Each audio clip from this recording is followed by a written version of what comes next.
Hey, get out! Cuckoo!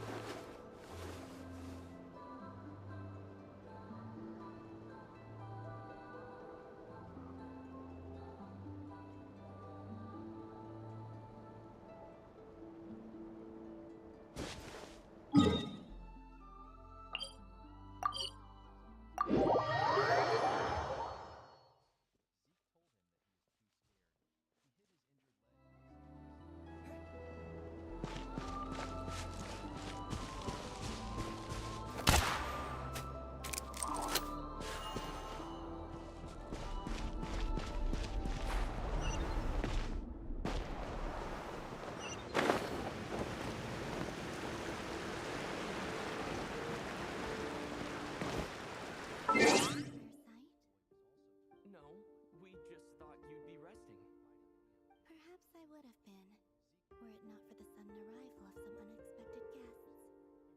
Not that I consider it a disturbance. After all, you are the only ones who are free to enter. Would it not be a little unfriendly of me to lie down while we speak? I didn't realize you put so much thought into little things like that.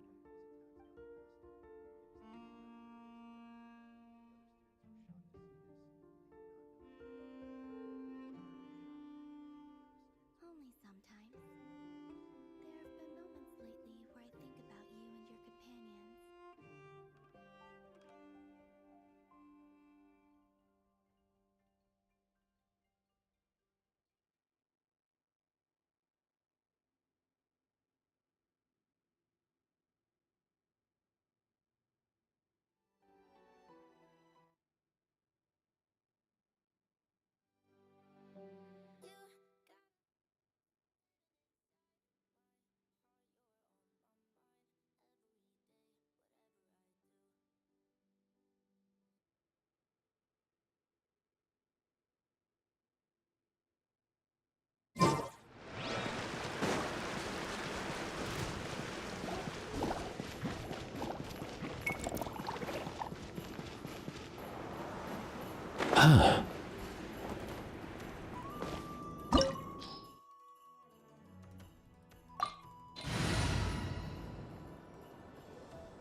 Chamber full and ready to roll.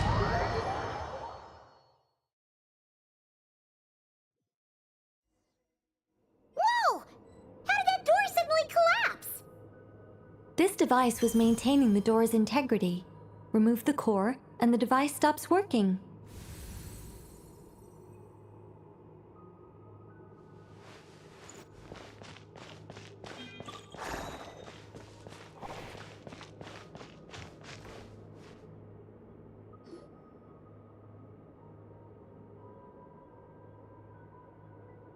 Are these people...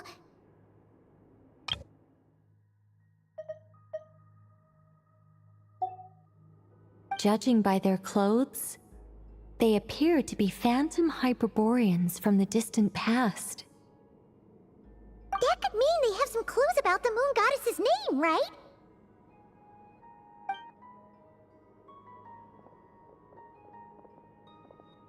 Hey there! Could you tell us what the moon goddess's name is? Sorry. That's probably a weird question, huh? How do we explain this? The moons are long gone, and their goddesses are dead. Their names no longer mean anything. When a new moon goddess is born, we will surely know her name. We have used every last resource at our disposal. All that remains is to wait, patiently and quietly.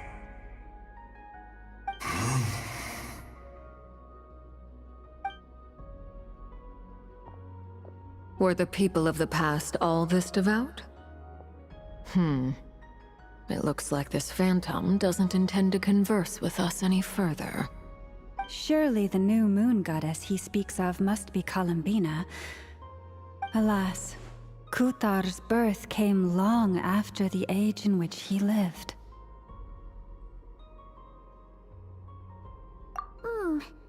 But, maybe if we find a phantom from a more recent age, they might know Columbina's real name.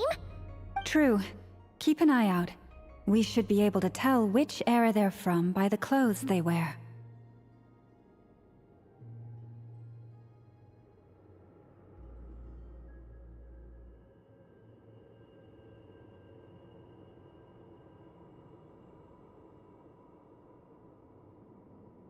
Yeah, you've been pretty talkative this whole time.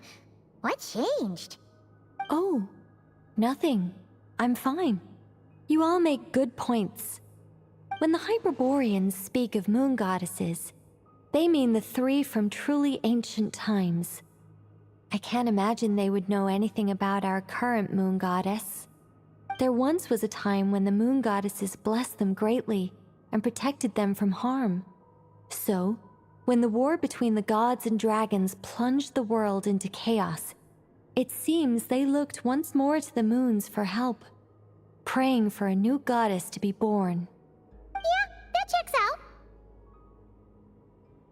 Let's continue on. Who knows what else we may discover?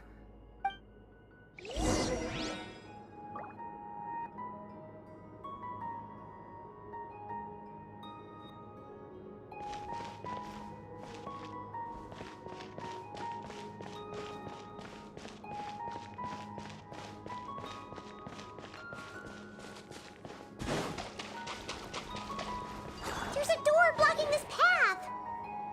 Not a problem. Try this.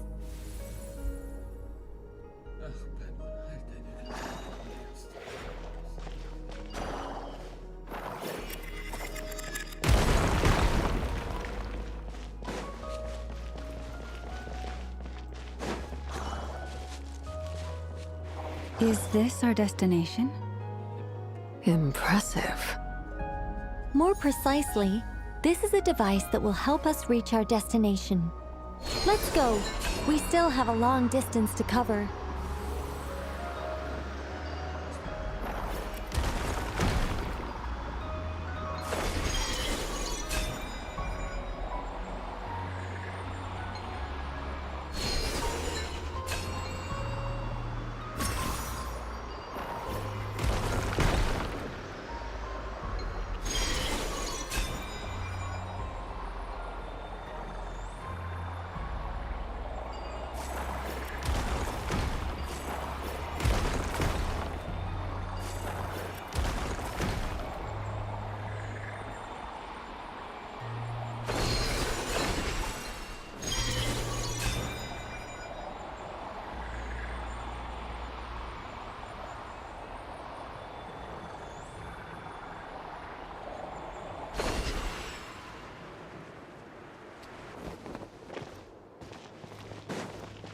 The way ahead is blocked by broken rocks. Oh. Let's try that device again. Remember the door from earlier? So it works in reverse, too! The humans we see are all phantoms, but the monsters are real. What a fascinating place. There'll be plenty of time to admire it later.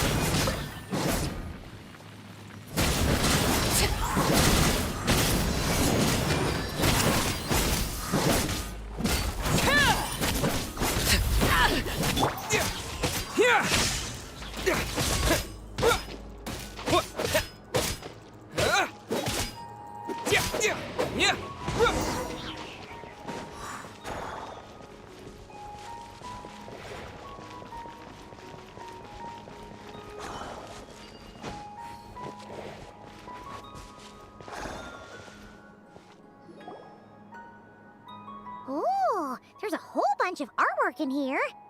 Seems pretty old. Nicole, this is probably your area of expertise. What do all these paintings mean? Let me see.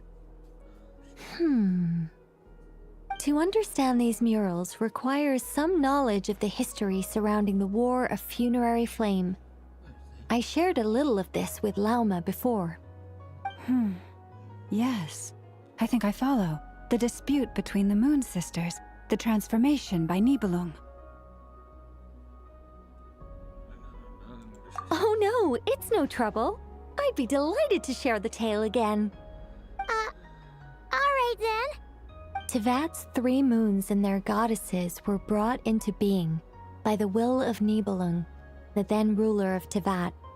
But when the heavenly principles came, they changed the world completely, down to its very foundations. The moon goddesses were nowhere near strong enough to challenge this entity. But the heavenly principles did not view them as heretical entities that had to be removed. Essentially, the 3 moons existed to keep this planet alive and operational, which did not directly conflict with the heavenly principles' aims. Nevertheless, the inherent precariousness of this arrangement would soon be revealed. Nibelung returned. Yes. He did, and thus began the War of Funerary Flame, a battle for dominance between Nibelung and the heavenly principles. Discord would soon emerge between the 3 moon sisters. One would voice the opinion that they should follow Nibelung, for it was he who first hung the moons in the sky. Another would argue that taking sides in the conflict would only bring the world closer to ruin. There was no telling where it would lead, especially since their creator had returned, bearing the perilous power of the abyss. Nibelung would eventually discover their disloyalty. He had all 3 imprisoned before transforming the moons into weapons with which to fight against the heavenly principles. What? Weapons?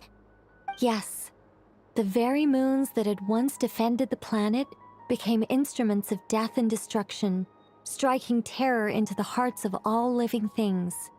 And although the heavenly principles and the 3 moon sisters had once been at peace, it now seemed that the moons posed an unacceptable threat to Tevat. It is possible that the heavenly principles did not know of the goddess's imprisonment. If so, the weaponization of the moons would surely have been viewed as an intentional breach of the peace agreement. Regardless of who knew what, when, the heavenly principles shattered 2 moons and flung the other beyond the skies. Whether the goddesses managed to escape Nibelung's captivity after his fall, nobody knows. But this much is certain. From that day on, the moons no longer belonged to Tevat. The rejection slowly drained their power until eventually they passed away. So that's the full story. You say the moon ceased belonging to Tevat from then on. Why then would Columbina be born here? That is perhaps due to the lingering connection between the Frost Moon, which was not shattered, and this world. You could see it as the 3 sisters' dying wish. They never desired war. All they ever wished for was to protect this land. I see. If the final fate of the 3 goddesses is as you say, then Columbina faces the same grave danger. Our investigation has yet to bear fruit. We must hurry. Yeah, you're right. Let's keep going.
We'll need to activate this thing?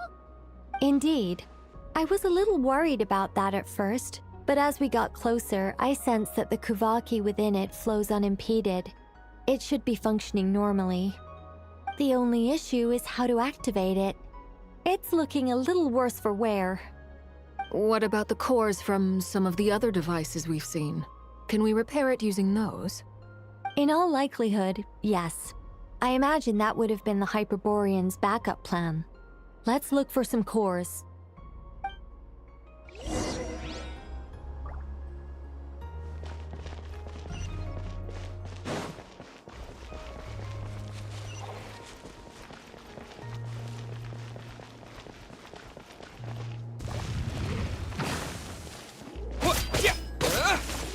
Take this! Knock him down. Open fire! Bullseye!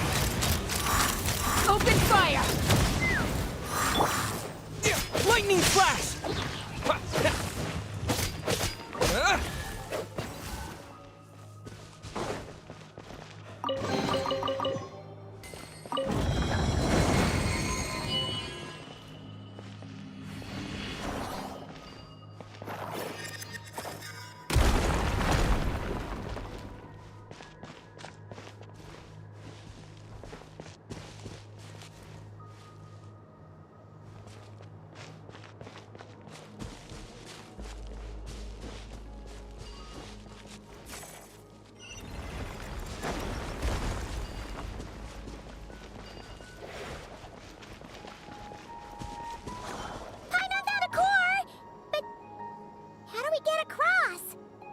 Walk up, then jump down.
Enough cores.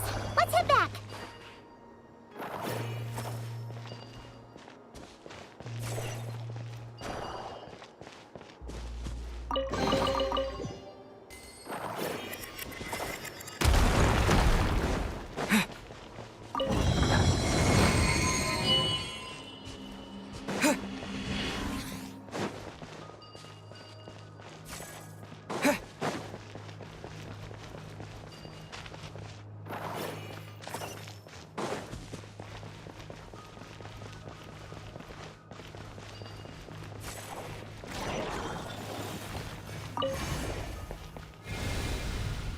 The device is up and running. It's hard to believe that the ancients were capable of constructing such things. Paimon's our destination!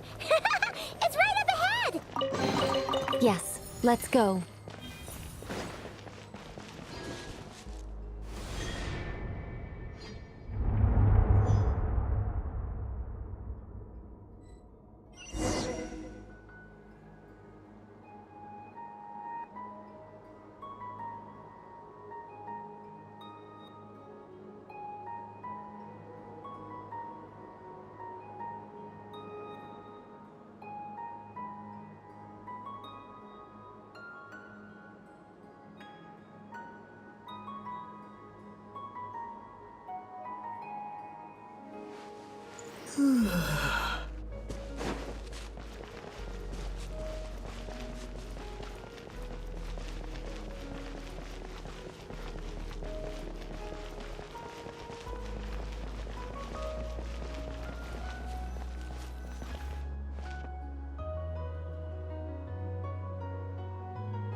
This is where the people of Hyperborea communicated with the moons. We need only place the moon marrow upon this platform on Moon Prayer Night, and we shall be able to open a portal to the moon and send our moon goddess back home. The assumption being, of course, that we can find her first.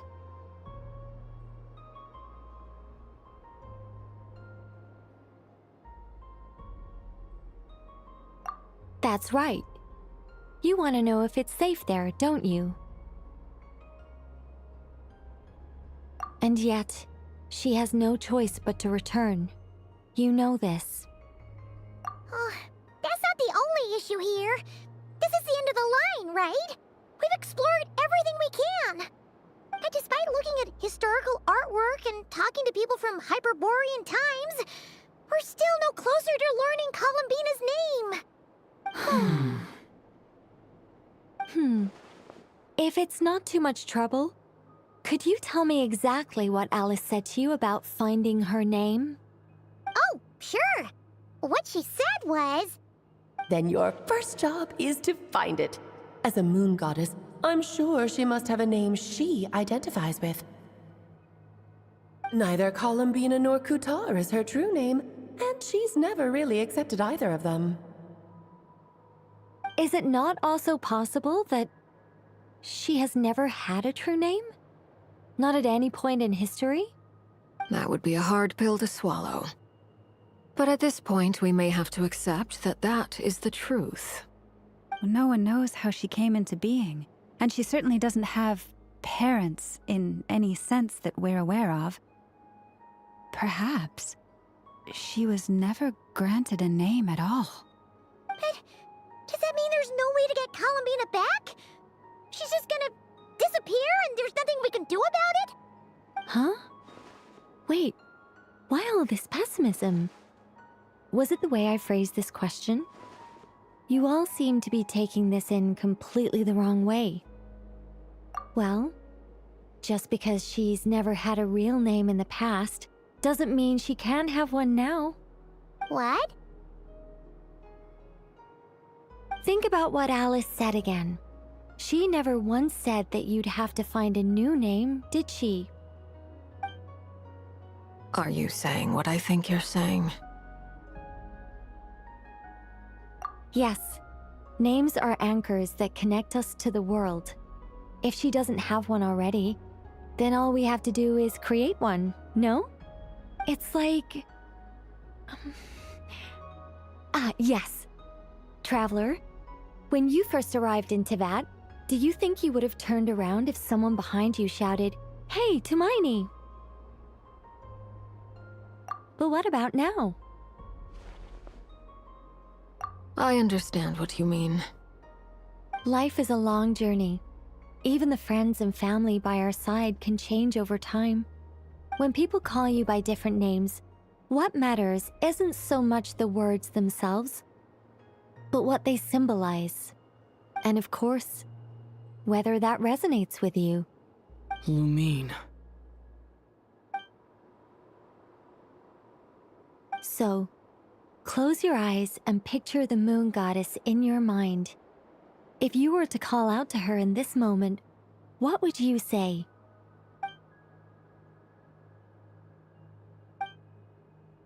Columbina. Columbina. Paimon would call her Columbina too. Well, she has long forsaken everything that Kuthar represents.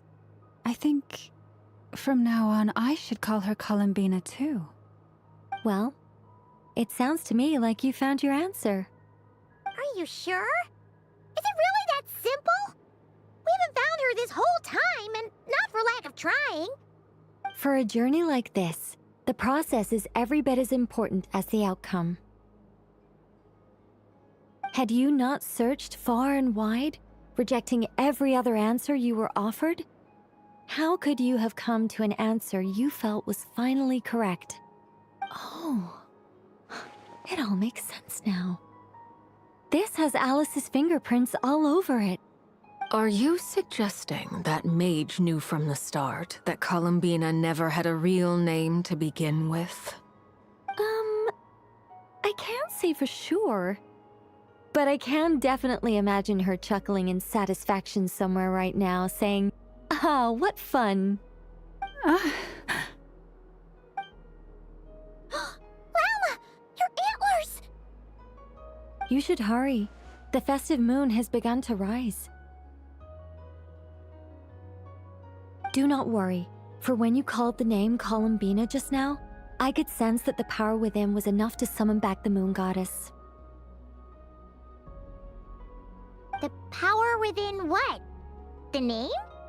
Yes. So, the thing is... What's wrong now?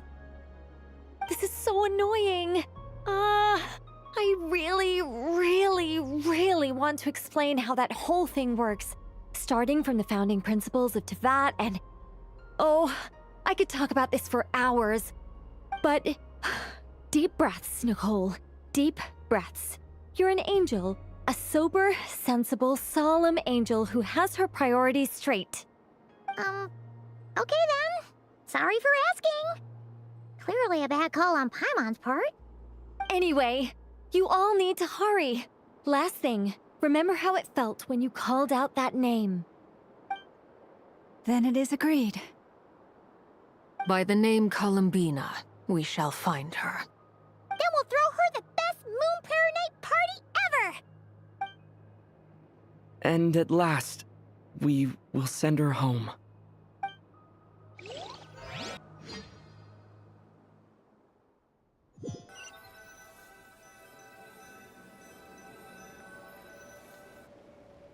I can barely move anymore.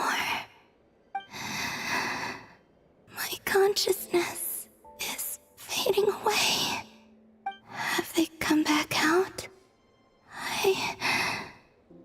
I'd love to see them one more time.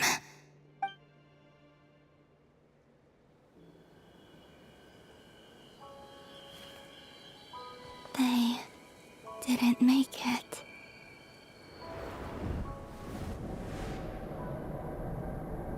Could you tell me your name? My name is... Columbina!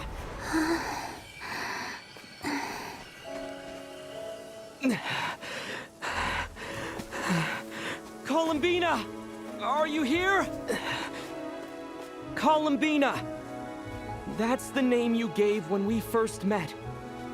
And it's what I've called you ever since. Columbina. It's a fine name. I have many fond memories of Columbina, and so do all of your friends.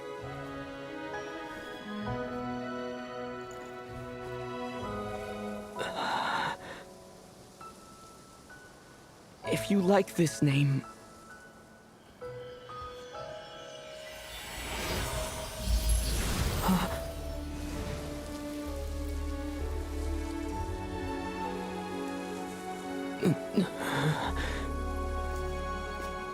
Looking for me? I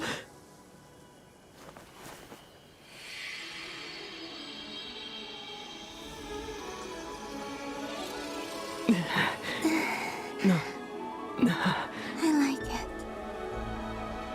You can carry on using it. My name is Columbina Hyposelenia.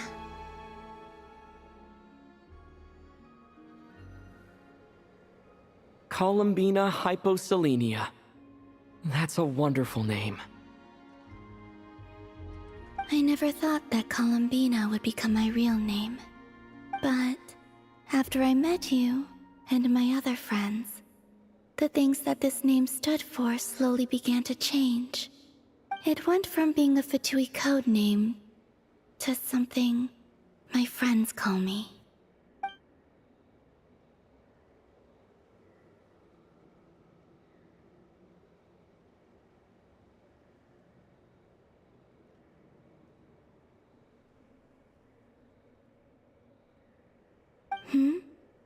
What is it? Why aren't you saying anything? I'm just so happy for you. Thank you. So, where's everyone else? We can go and meet them very soon. Everyone went to different places to try calling your name. Great. I'd like to thank them as well. Everyone's done so much for me. Searching for my name, entering those ancient ruins. Huh? Wait, so you were... Yes, I was there.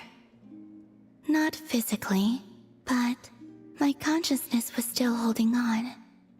I followed you the whole way. Starting from when? You turned around and called out my name while you were in Nasha Town. Do you remember?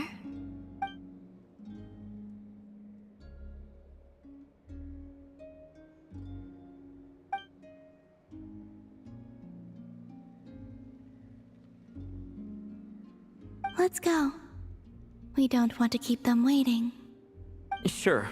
In that case, come with me. But... Hmm? Before that... Could you call my name one more time? Sure. Come with me, Columbina Hyposelenia.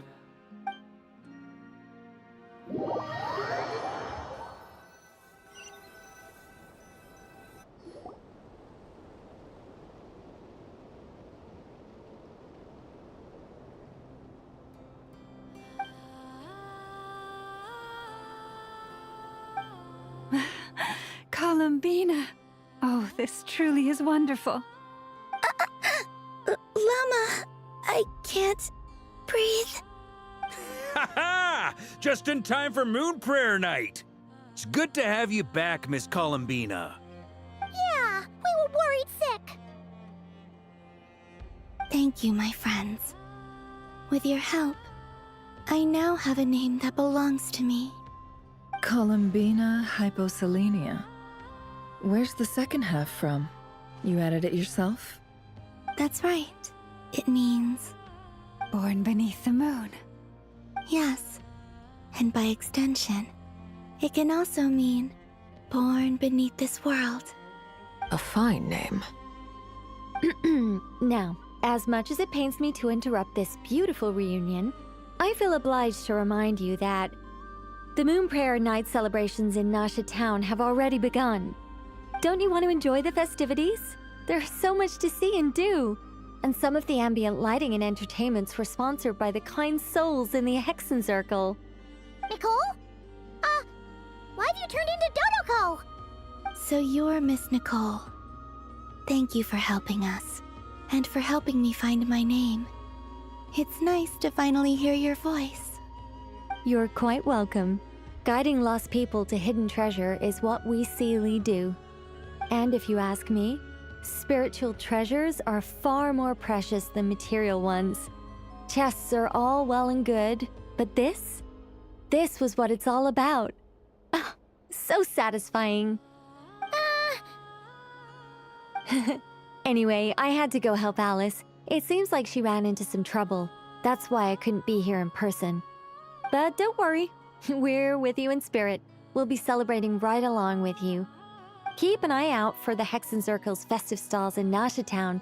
I think you'll like what we came up with. Alice said she even managed to rope B in this time. The Frost Moon Scions have also prepared various attractions. I believe Aino, Nefer, and their crew are setting things up as we speak. On that note, Nefer, about that request I made. It's all in hand.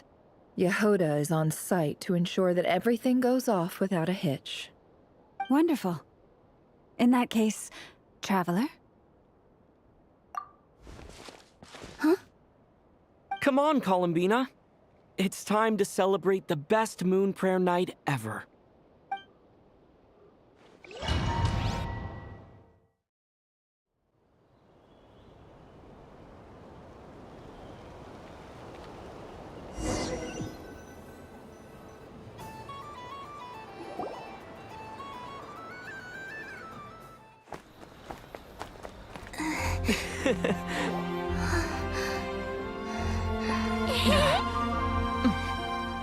Hey, young lady. Would you like some Moon Prayer Night candy? Happy Moon Prayer Night. Oh, yeah. I almost forgot to say. Welcome home, Moon Goddess.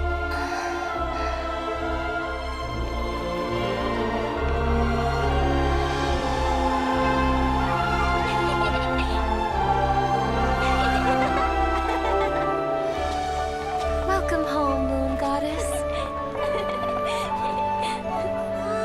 Welcome home, Moon Goddess. Welcome home, Moon Goddess. Turning Nashatown into her home is a festive gift. A rather brilliant idea. Perhaps this is what Nodcry, Columbina's home, should have been like all along.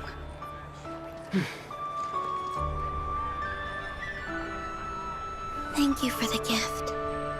I like it a lot.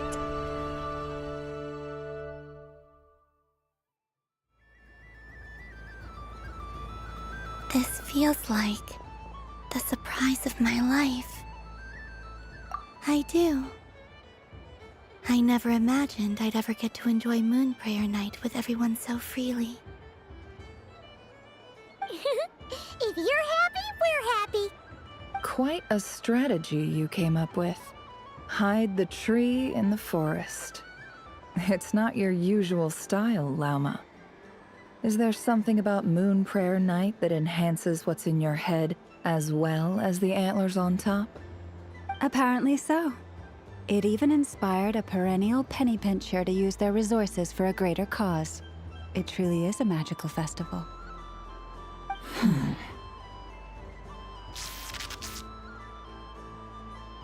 I see it now. This bickering is actually a sign of a strong relationship. Huh? What's everyone doing here? Oh! Miss Columbina, you're back! Yes, I'm fine now. Thanks for your concern. How's your progress with Alice's assignment? Very well indeed. I've never heard her sound so excited.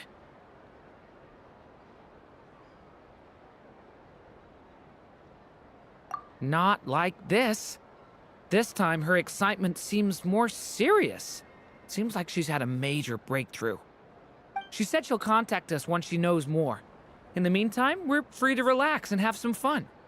Enjoy the time off while it lasts. I have a feeling that our next task won't be so simple.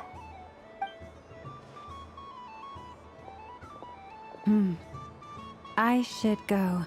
I still have a few things to attend to at the Frost Moon Scion stall. And I think I'll take a look around. With any luck, this once-in-a-year festival will come with once-in-a-year opportunities. Hold up a second. Where's Varka? I believe he made a beeline for the flagship the moment he entered Nashatown. Ah, that's Mondstadters for you. They know what they want when festivals roll around. Goodbye for now, Columbina. I hope you have a wonderful night. I will.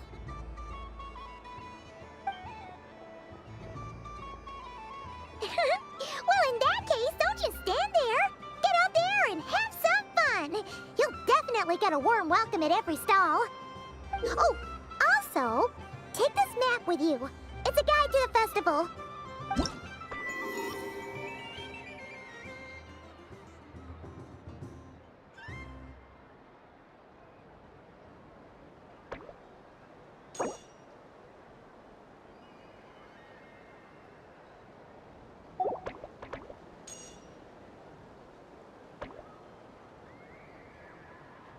The Frost Moon Scion stall is over here.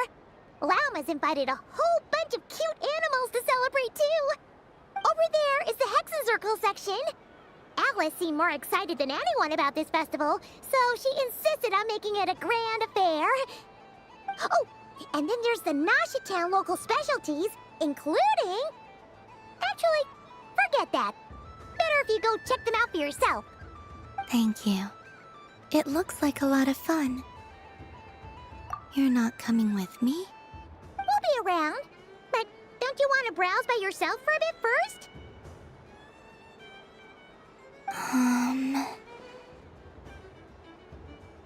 Yep. If you find something you like and want to try it out together, just give us a shout. We'll be right with you. Otherwise, just relax and enjoy yourself. There's so much on offer, so try to experience as much as you can. And don't forget to stuff yourself with all the delicious festival food. All right then. Off I go. Where should I go first?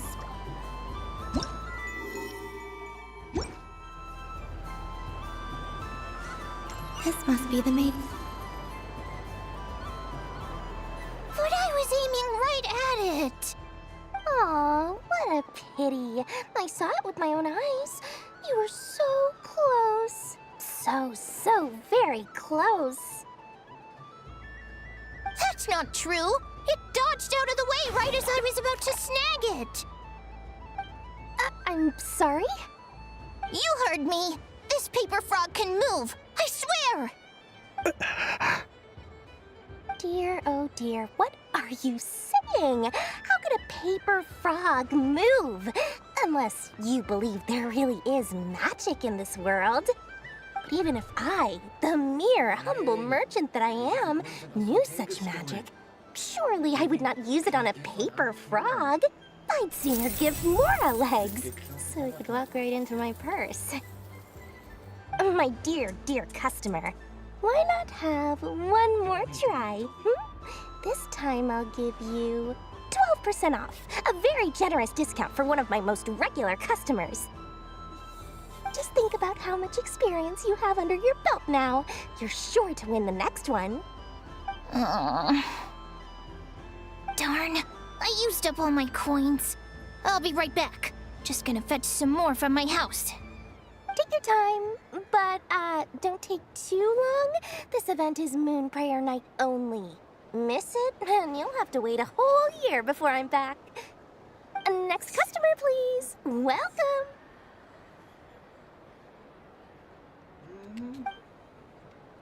Hello. Whoa! What's this big one doing over here?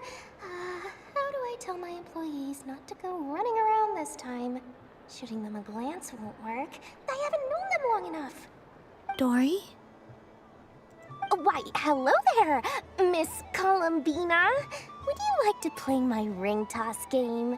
The rules are very simple, and it's easy to get the hang of. How much for a round? Oh, first time's free. Not a single mora.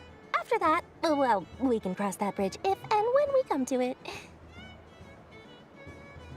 But with your sharp skills, I'm sure you'll win all the prizes in one fell swoop. That was an obvious enough hint for them, right? Right?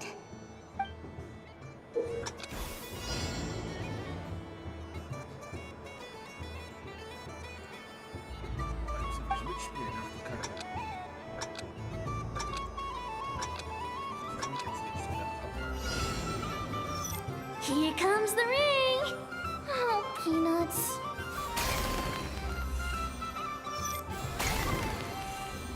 Change tracks. Roselle, should we move or not? Just a tiny bit.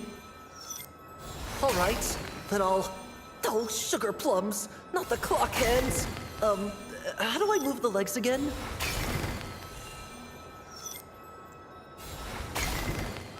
Stop it! Stop dodging! Oh.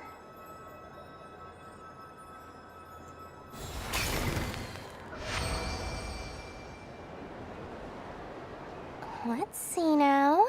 Let's see. Wow, very good. That's the highest score we've had all night. And here's your prize. Now, how about another round? As for the cost... Happy Moon Prayer Night, Miss Columbina. Happy Moon Prayer Night, Durin and Hat Guy. Are you here to play the game? Yes. No. You said we were just coming here to say hello. I did, but then I recognized a few more people as I got closer. Do my eyes deceive me? Is that... It's our little dragon. He's all grown up. Someone's popular. Well now, since you came all this way, why don't you try out this lovely game we have going? First try is free. He'll have a go. I'll pass. It's only one free try per customer. You can't give your try to him. I'm aware. How has Elder Almond been lately? He's in great shape. He goes for a run in the forest every morning to stay fit and healthy. He tried to go boat racing with Firecracker a while back, but he couldn't even make it onto the Lotus Leaf. Firecracker was in fits of laughter. How about you, little dragon? Can you still fly? Yes, I can. But you've become less chatty. Has growing up been tough on you? We call that maturity. You know, the thing people sing about. The knight wields a sword of stone to defend those hearts that are made of gold. Stone is very heavy. That's what keeps him from talking too much. That's awesome! I want to be a knight when I grow up too. Ring, here I come! Ha! Oh, the hat-wearing man. I never thought I'd see you again. You seem more determined than when I saw you last on the train. If you say so. Oh, I do say so. The people you once helped see it clearly. It's because you are once again on the right track.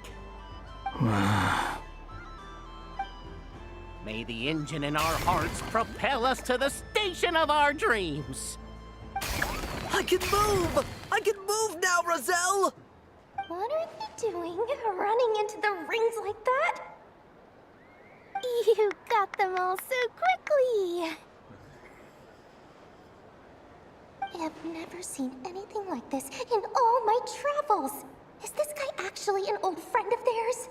But how? They're origami animals and clockwork people from a fairy tale. Getting to know them would be quite an arduous task, unless they share a hometown?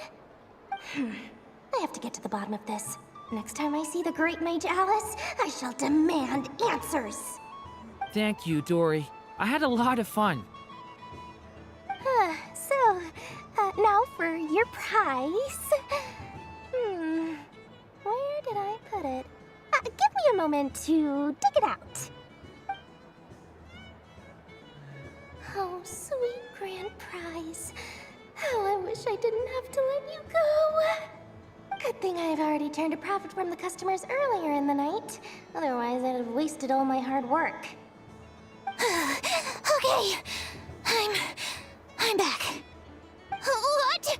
I leave for 2 seconds and someone's already claimed the grand prize? Oh, well, these things happen, you know? Perhaps you'd be interested in one of the other prizes instead. We've got all kinds of wonderful goodies here. Is this the thing you wanted? Here, you can have it. Huh? But... Don't worry about it. It will be happier with you. Oh, thanks so much, Miss. Moon Goddess. Oh, goodness gracious, Columbina. Give me strength. How am I supposed to make any more money from this child at this rate? Daddy, look! That's the game I was telling you about! Forget it. She is the Moon Goddess after all. I'll think of some other way to swing this. Maybe I can try to hook this new kid. Huh? Oh, someone already won the grand prize. You can take mine if you want. What? Why? Why are all these bleeding hearts coming here to ruin my business? Happy Moon Prayer Night, everyone. Happy Moon Prayer Night.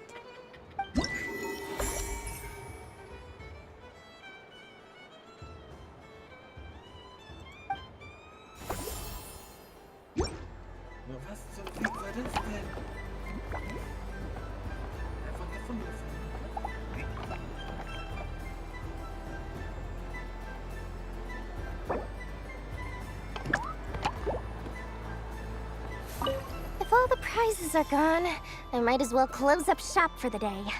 But you haven't had your fill of fun yet, right? So the next time a customer shows up, you're going to have to run faster, all right? And remember, run out of the rings, not into them.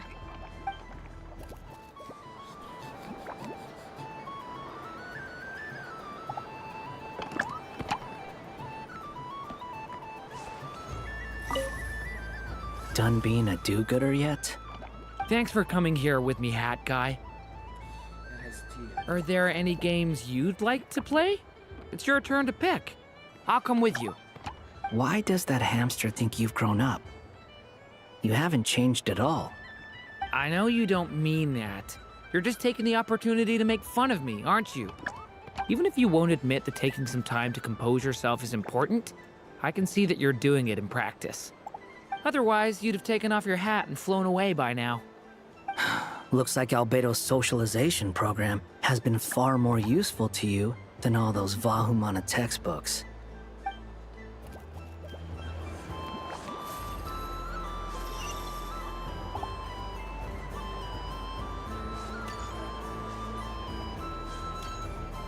There are so many attractions here.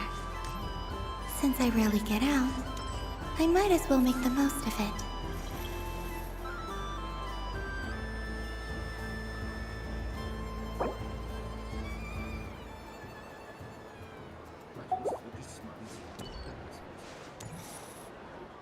Moon Prayer Candy! Beautiful, tasty Moon Prayer Candy!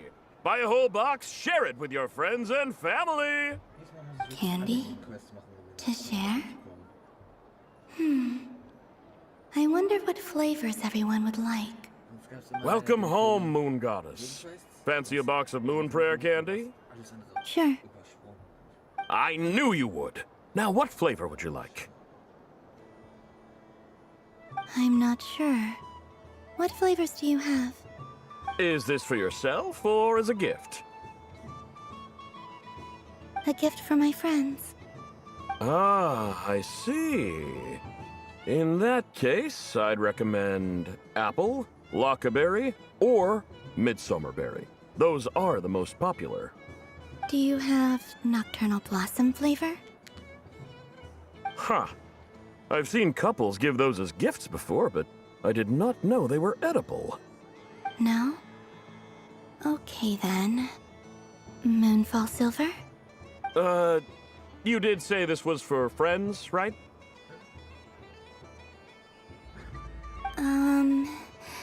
Maybe smetana then. Hey, now that's a creative idea! I've never tried it before, but if you're happy to wait, I can see about whipping up a batch on the spot. While we're at it, you got any other ideas?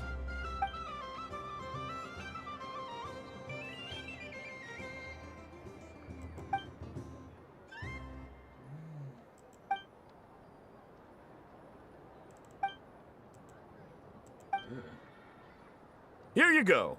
Every flavor you asked for is in there.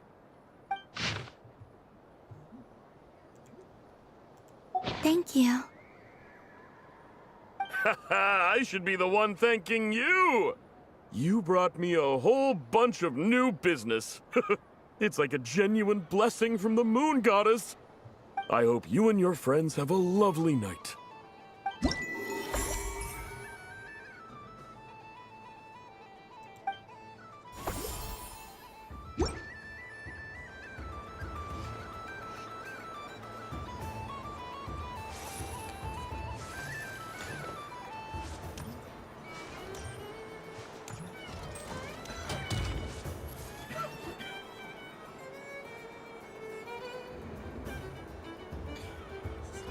This doesn't make any sense! How am I losing every single time?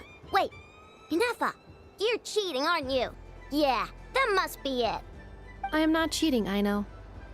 Uh-oh, sounds like Inefa's turning into a big baloney bot. I think it's time for some serious maintenance. Moon Goddess, help me. Miss Columbina, Aino is attempting to cheat. What the? I'm not the me.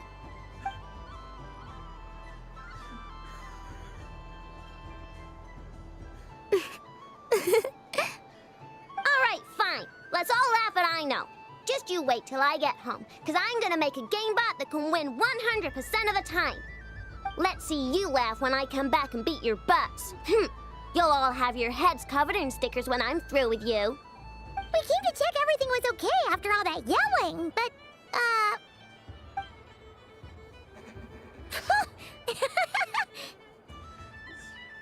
Whatever it is, it sounds like cheating is allowed.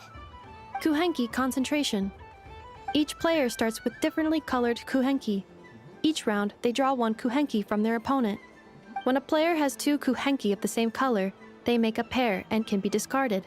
Any that can't form a pair must be kept. The round ends when a player can't form any more kuhenki pairs, and that player gets a sticker.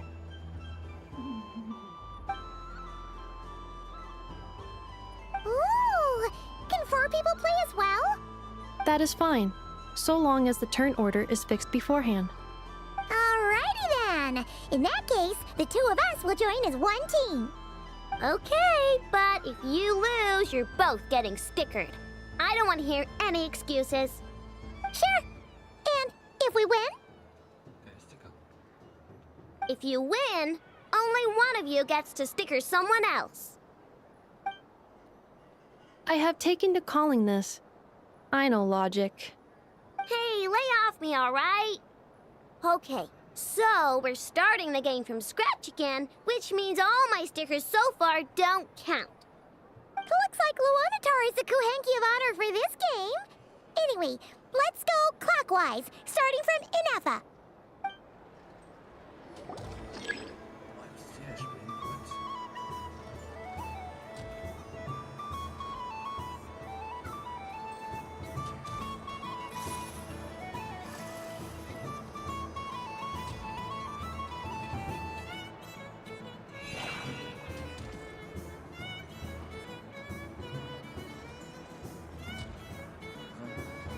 Nice! That's a pair!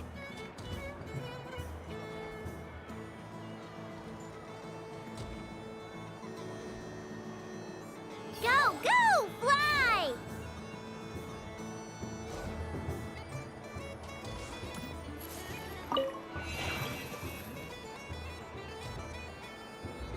Go on.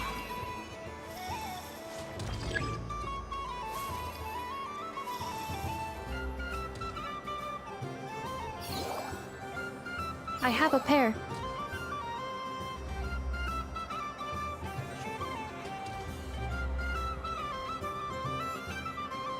Uh-oh! We gotta pick up the pace!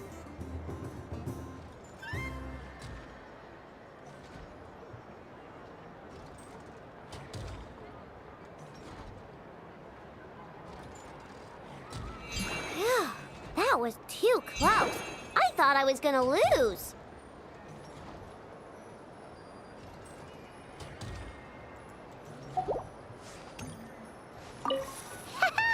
Let's see who's gonna be the unlucky one.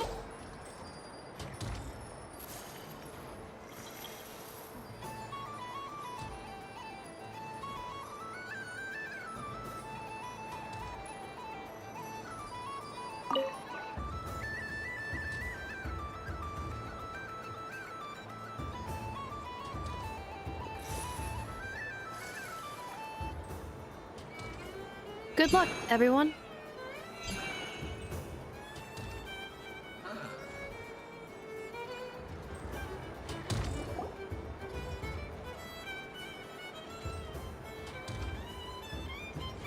Let me pick a good one. What's it gonna be? You're looking very pleased with yourself there. What happened to being a huge Grumposaurus? I won. Duh.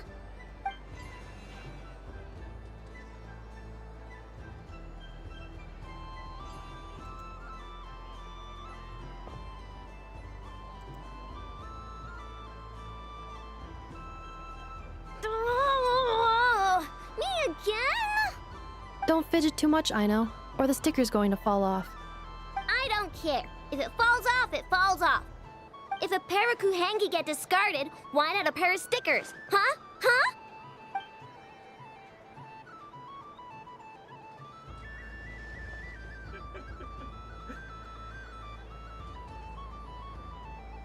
Der war gar keine Sticker. Wie schafft sie das immer? I've lost. Sticker, sticker, sticker!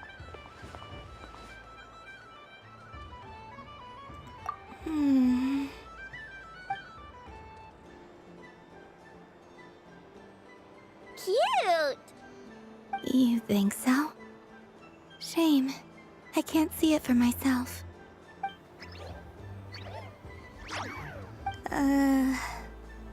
What did Luanatar say? She said it looks so cute that she wants me to lose a few more rounds.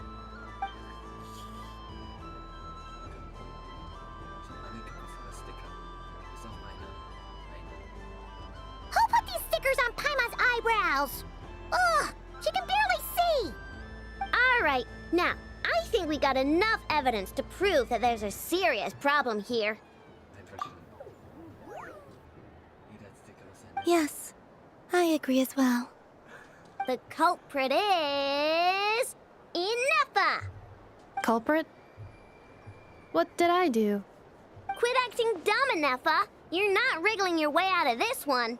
I've been watching you. Not only did you remember whose side Luanatar started at, but every time someone drew a Kuhenki, you were logging it and calculating every last possibility. Which Kuhenki pairs were gone, who had what color Kuhenki in their hand, even our facial expressions. You were keeping track of it the entire time. Exactly! What Aino said! Putting aside the fact that running calculations is not against the game rules, do you have any evidence to support your allegations? But that's not against the rules either. So she admits it. She certainly does. Alright, everyone grab a sticker. It's time to get Inefa back. But... Take that!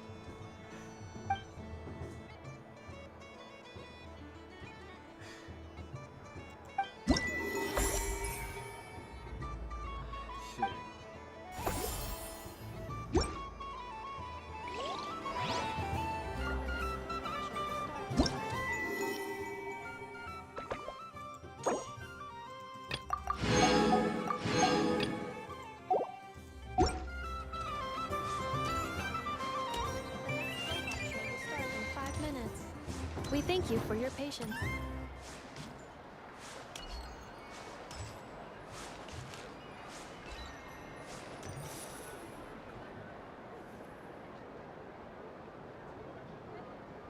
What is going on over here? It looks like fun. Hold it right there! You can't run away from me, Moon Goddess. Are you talking to me? Of course. Do you see anyone else here dressed up as the Moon Goddess besides me and you? Hey, come on! Call me by my title. Happy Moon Prayer Night, Moon Goddess. And the same to you. Anyway, there's no time to waste. Get ready for the duel of a lifetime. Duel? Meet my partner, Stacko. Come on out, Stacko! Well, don't just stand there. Let's see your partner. Partner?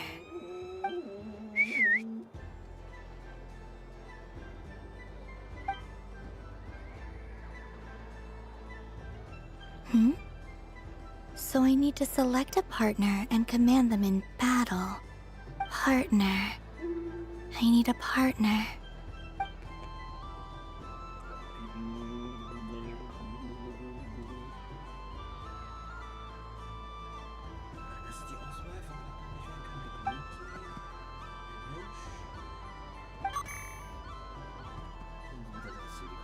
Whoa! Am I seeing things? Where'd you get a Kuhenki? They're super rare. That's great. But you can only bring one partner to battle against me and Stacko. No ganging up allowed. They all look so eager to be picked. Which one should I choose?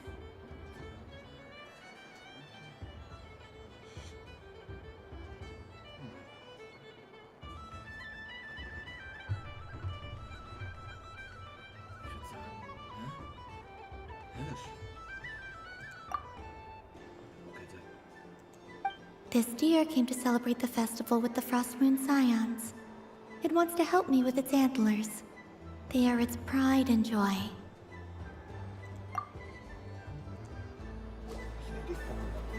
Testing! Testing! Oh, this is an emergency broadcast! An exciting battle is about to take place right here at the Nashatown Special Arena! In this corner, we have the Moon Goddess and her robot partner. And in the other, we have the Moon Goddess and her rhyme-horn deer partner. Only one Moon Goddess can be victorious in this ultimate battle of destiny. But who will it be? There's only one way to find out. Now, without further ado, let the Battle of the Moons begin! I don't care who we're up against. Stacko and I ain't gonna lose. Die machen das voll, Let's strike first. voll im Anime. Stacko, formation shift. Formationsstil. Ho ho ho! The robot has kicked things off with a change of formation. But how will this affect the battle? Nobody knows! Ernsthaft, wirklich. Mit Pokémon-Einstellungen, Angriff, verteidigen, Gegenstand einsetzen, fliehen. Das ist Pokémon.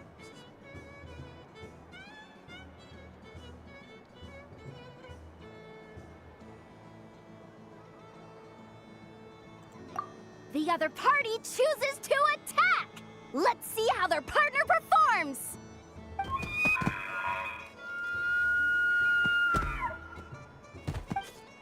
Stacko!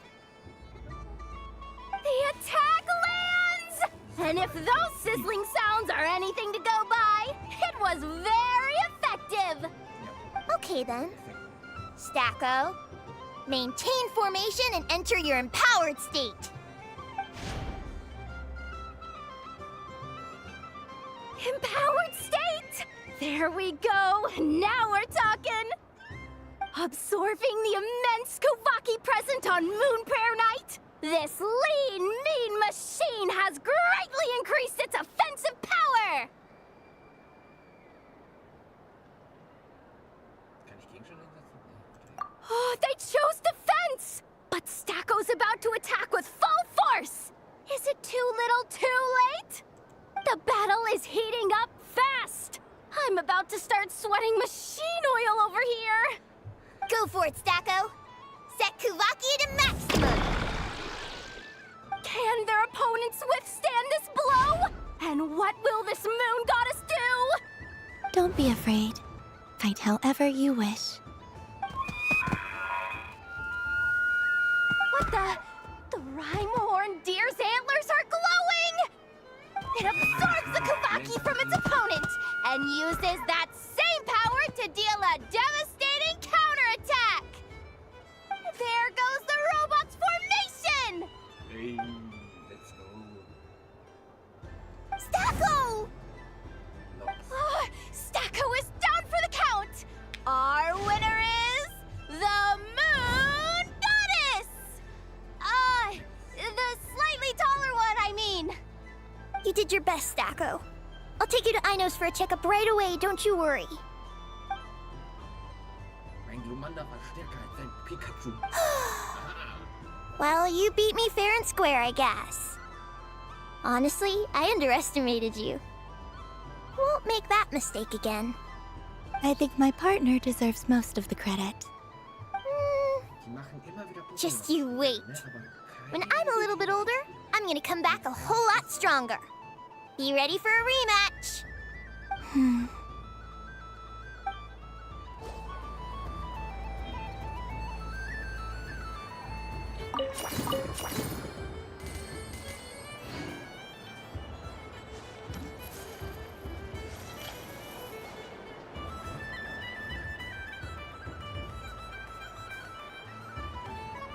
Well, well, look who it is.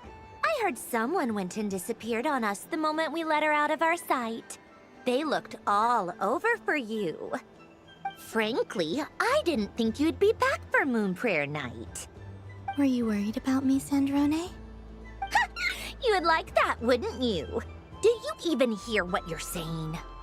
It seems to me like you disguised yourself with festive headgear, just so that you could come see me on Moon Prayer Night and make sure I'm okay. You didn't even bring Polonia with you. You? I thought you couldn't see. I cannot. But I sense the confusion of those around us rippling through the Kuvaki currents. Based on what I know about you, let me guess what you're wearing. Is it cat ears? Hey, shut up! I'm only here to protect the Fatui's interest in this territory. Running into you was pure bad luck. Really? But you were the one who asked Arlecchino to help everyone find my name.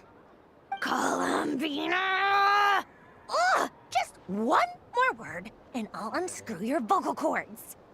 It's Columbina hyposelenia now. Tell someone who cares. I've missed you, Sandrone.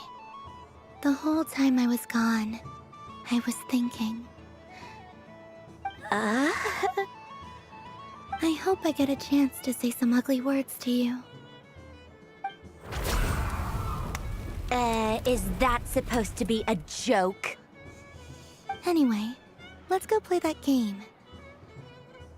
What? You mean that frostfin whale? Yes. It's some kind of game where you get bitten if you step on the wrong tooth. Seems like fun. Who in their right mind would wanna... Because you're not a scaredy cat. Fine! You wanna play? Let's play. Don't complain when I kick your sorry butt. Lovely. You old geezer! I'm gonna beat the pants off you! Just you watch! I almost forgot. Sandrone?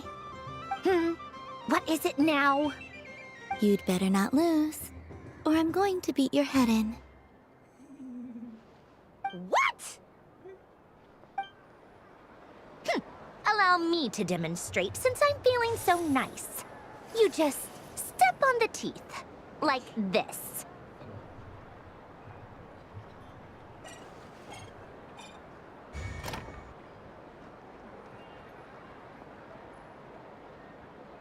Which should I pick?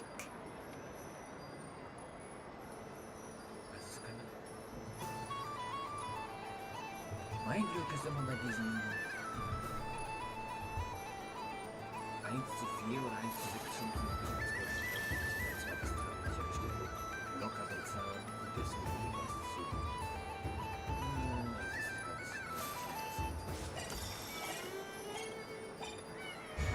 Your turn, Sandrone.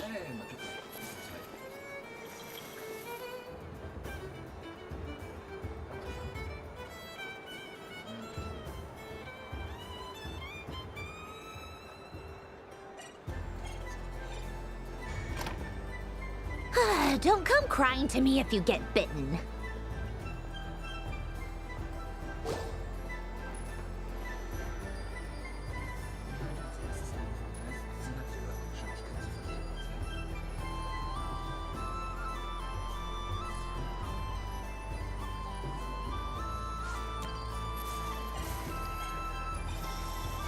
There are less and less teeth remaining.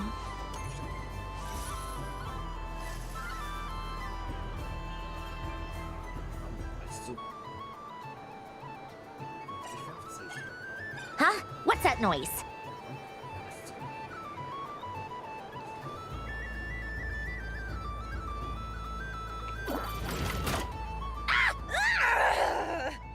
I think you might have picked a bad tooth, Sandrone.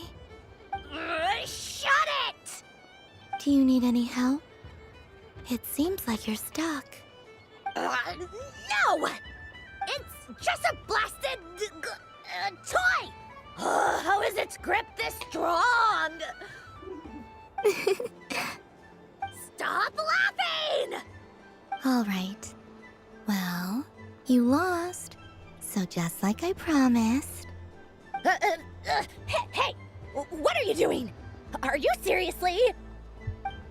Hiya. Why you? Oh, just you wait! Rematch!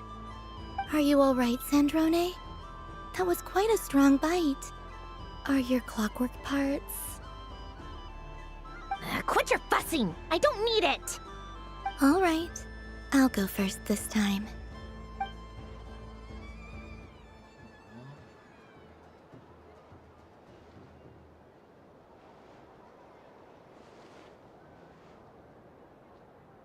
I see it now.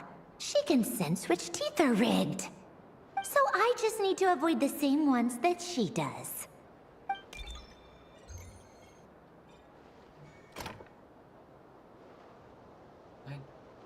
This one... Seems fine. She avoided that one then? Now I've got you.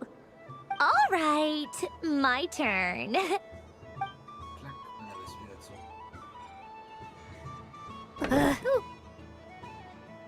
What? Looks like you lost again, Sandrone. Wait! There's more than one bad tooth! Bonk.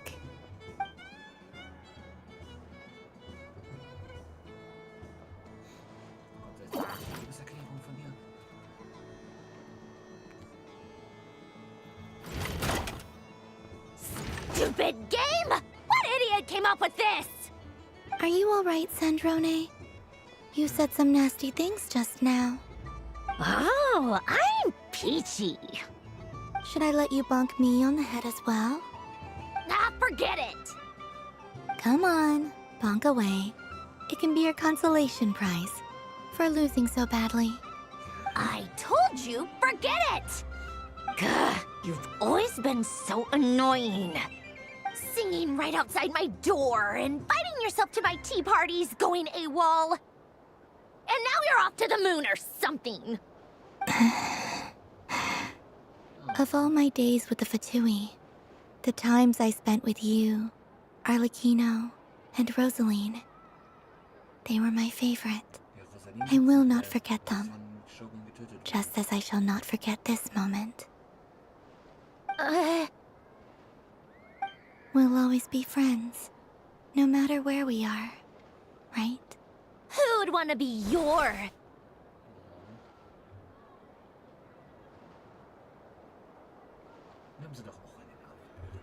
I'll miss you, Sandrone.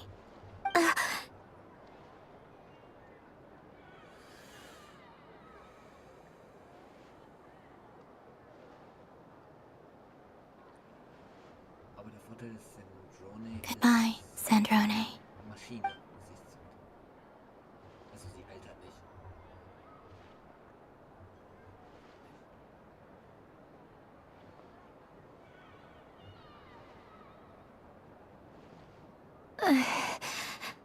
I'll miss you too, Columbina. Sorry, what was that? Ah! Ah! Yeesh! No need to freak out. What's wrong? We've been looking everywhere for you. What do you want? Oh, nice ears.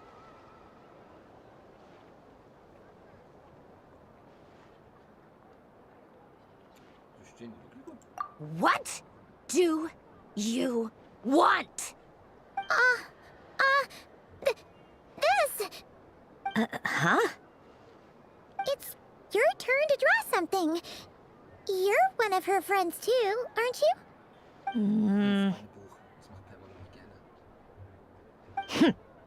Doesn't know how lucky she is. Sorry? Nothing. I'm done. Take it.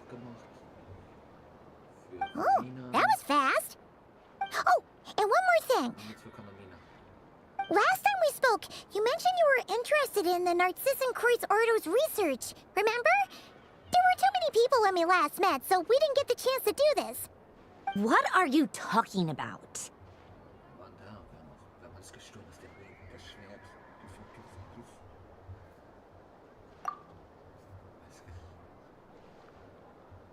ist das für ein Thema? Hast du mir geklaut? This is... Oh. Alan, Renee, and Marianne. Huh. The Holy Blade. A savior's plaything.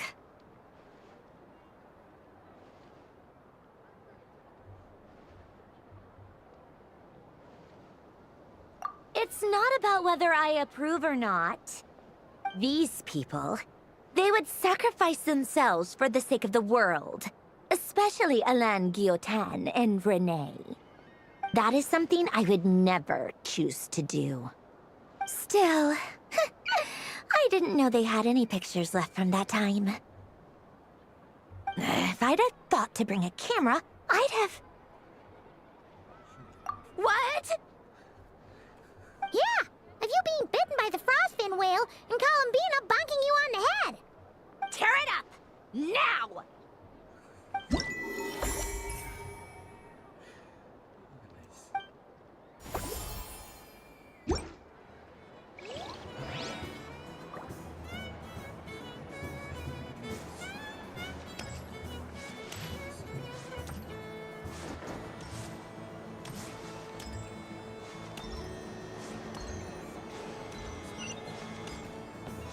What's this? Should I give it a try?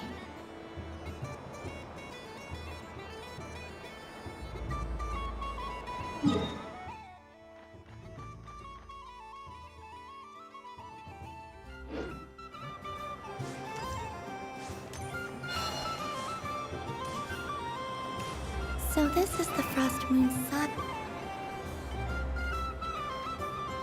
Wow, the Frost Moon Scion stall looks kinda plain, but it's pretty cool once you get into it. I don't go to Hisi Island much, but it's got that, like, old world cultural feel. And if culture means we get more festivals, I'm all for it! Hello, Yehuda. Columbine... hello, Moon Goddess? That was too close. I almost gave the game away in front of the staff. Oh, wait. What's the deal with her shoes?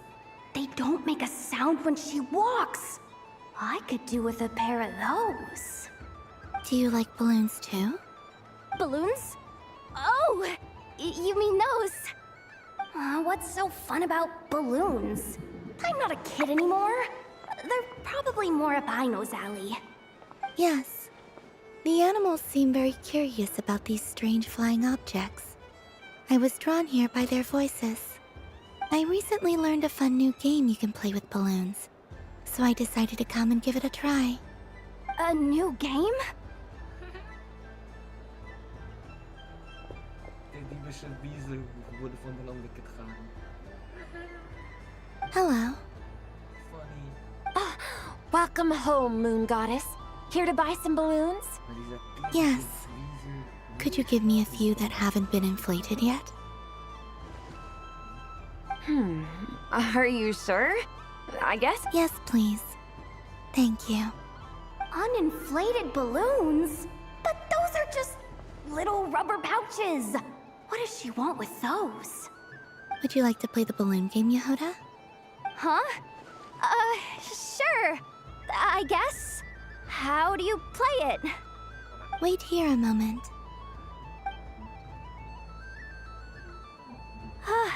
Oh. This is so weird. What have I got myself into now? I thought I saw Columbina nearby. Uh-oh! That's the fourth Harbinger! Although she's helped us out quite a bit, she's good people, right? Is she looking for Columbina? Oh, guess that's my ticket out of here. I'm not sure my heart can take being sandwiched between two Harbingers.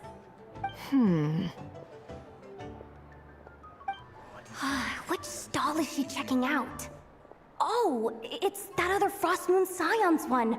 Try on the headgear, see what it's like having antlers or animal ears for a day. Oh, I wouldn't be caught dead wearing that stuff. So embarrassing. I have enough gear to carry as it is. Wait, what? She put it on? How peculiar. This would take some getting used to. I wonder if this is what it's like for Lynette. It really suits you, ma'am. What is this? She was so intimidating a moment ago, but now, dang, she's really rocking those ears. How does she make them look so cool? I suppose I may as well keep them on for now. All part of the festive experience. She's coming this way. How do you do, Miss Yehoda? Oh, jeez. Don't talk to me while wearing that thing. Where am I supposed to look? Oh, hey there. I'm looking for Columbina. Have you seen her? She just... Huh?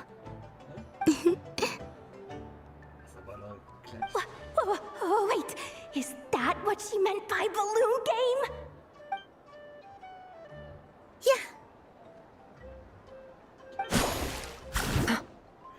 Huh?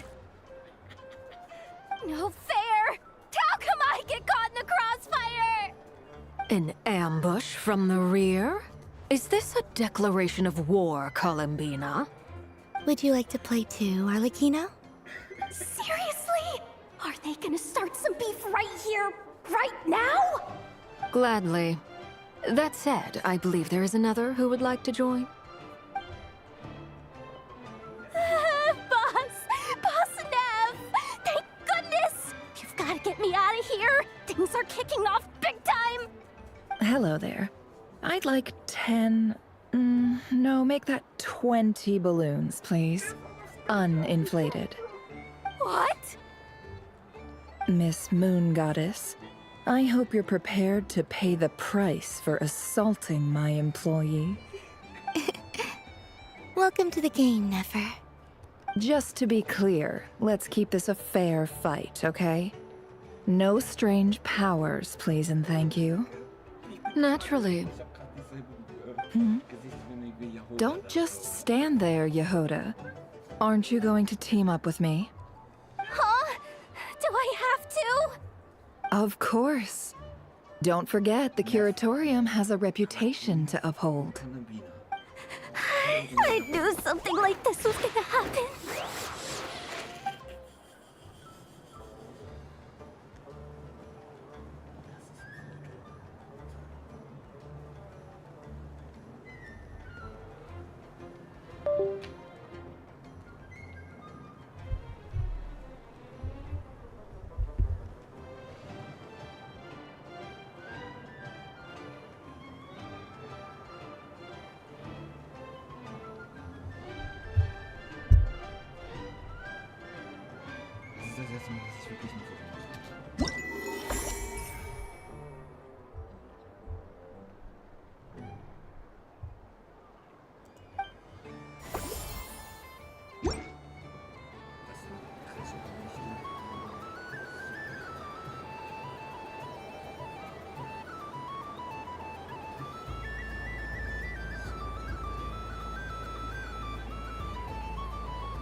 What's this?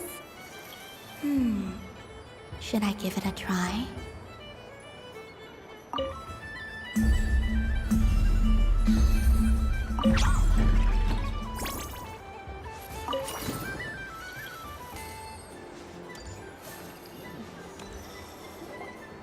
Sunny days!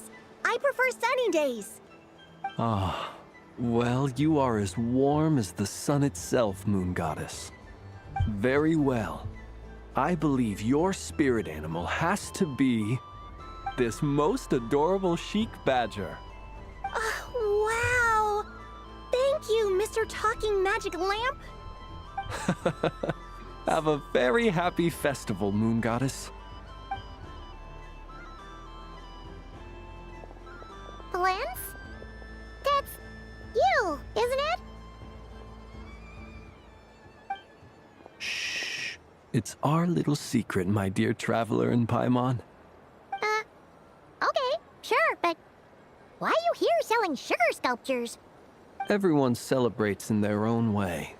After gazing into the abyss and spending time around gravestones all year, what better way to relax than to see sunny smiles on the faces of the living? Besides that, I like to think of myself as a fair judge of character. I dare say matching personalities to confection suits me rather well. That's not what Paimon was talking about. Aren't you afraid that your true identity might be exposed? Should I be? There is all manner of magic in the air this moon prayer night, thanks to the work of the great mages. I see Miss Columbina is hiding in plain sight. Why should I not do the same? Why miss this rare opportunity to enjoy a special evening in my true form? Fair enough. You got a point there. People who don't know you will probably think you're just a talking lantern. Well, now that we see eye to eye, what brings you here? Not a search for your spirit animal, I presume? Ah, well, actually... Here, see for yourself! Oh, this is... How wonderful. A beautiful idea. Yeah! We just met Barca, and he said that having everyone draw their own section was kind of boring. So, he did your bit for you. Ah, Varka. Ever the maverick. I see his artistic skills are truly one of a kind. In that case, I shall paint something on Mr. Albedo's behalf in a short while. What? Why not now? Ahem. Welcome home, Moon Goddess. Phew, that was close. Hello, Flins. She recognized you right away! What keen eyes you have, Miss Columbina. Especially considering they are shut. I did not see you. Rather, I sensed you. I can sense the fluctuations in Kuvaki all around me. One would expect no less of the Moon Goddess. Might I interest you in some candy? Yes, please. Excellent. I shall make some for you right away. Something the matter, Miss Columbina? What about my spirit animal? All the other children carrying sugar sculptures are talking about it. Wait, is she taking the test seriously? Ah, my apologies. How could I neglect that? You are quite right, Miss Columbina. Every one of us has a magical creature living in their heart. Would you permit me to help you find yours? Yes, please. Do you prefer the day or the night? Night. Which of the 4 seasons is your favorite? Winter. Think of a perfect day. What is the weather like? Sunny, rainy, or perhaps cloudy? Rainy in the morning, sunny at night. What kind of answer is that? Forests, lakes, and open seas. Which do you prefer of these? I like them all. Imagine you opened your very own shop. What would you sell there? Moonlight, I think. Wow! Paimon would totally shop there. It wouldn't cost anything. You'd just need to visit. Aha! I believe I know what your spirit animal is. Here, for you. Oh, it's a Kohenki! Indeed. A free-spirited being with a deep love for all things here in Nodcry, who selflessly lends her aid to as many people as she can reach. It is the perfect fit for you, Miss Columbina. Thank you. It would be my honor. But you shall have to forgive me. We have known each other for quite some time. I doubt there is any answer I could give that would come as a surprise to you. So instead, would you accept this sugar sculpture as a token of our friendship? It's a lantern. Hey, enjoy your candy over there. Paimon wants to try out this spirit animal thing too.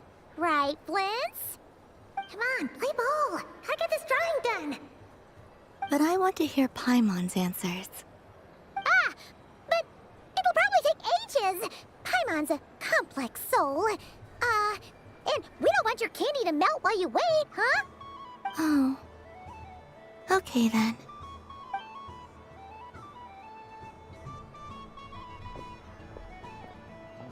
Phew. Nice excuse, Lady Paimon. That was some quick thinking. Yeah, no thanks to you.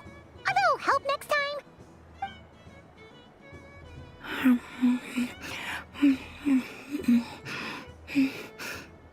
It's sweet. Is that Lockaberry? I wonder what flavor the Traveler got. This way, this way! It's the candy-selling lantern! I'm coming! Of course. Traveler, maybe we can share? Yes. I found out recently that people share their food sometimes, so I'd like to try it. Or... is that a no? Thank you.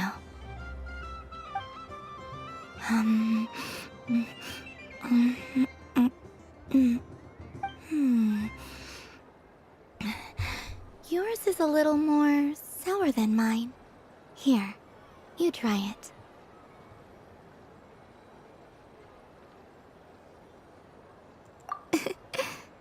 Amazing. My sugar sculpture has shrunk, yet my heart is filled with feelings of sweetness. I will remember this feeling. Sure.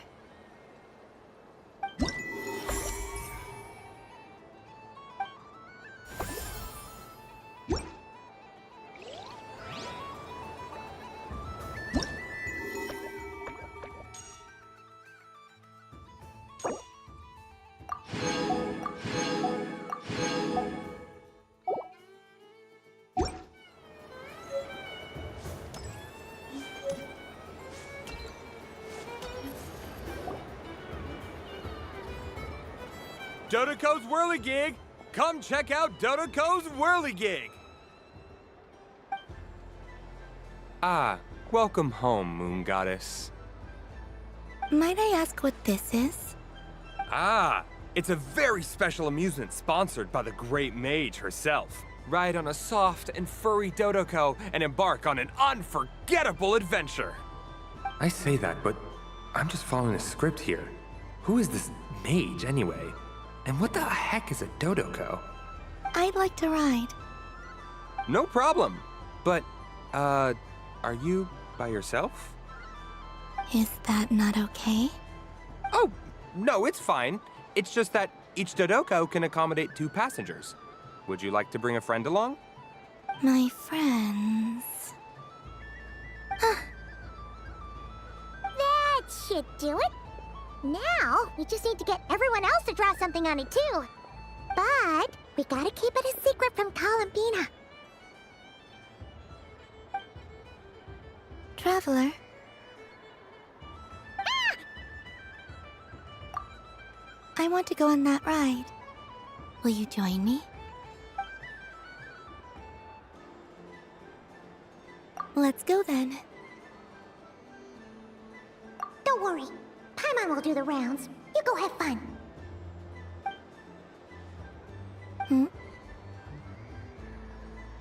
All right. I think we have to wait in line over there. Please take your seats. For safety reasons, you mustn't try to leave the ride before it comes to a complete stop. All right, you're all set. I wish you both a wonderful journey.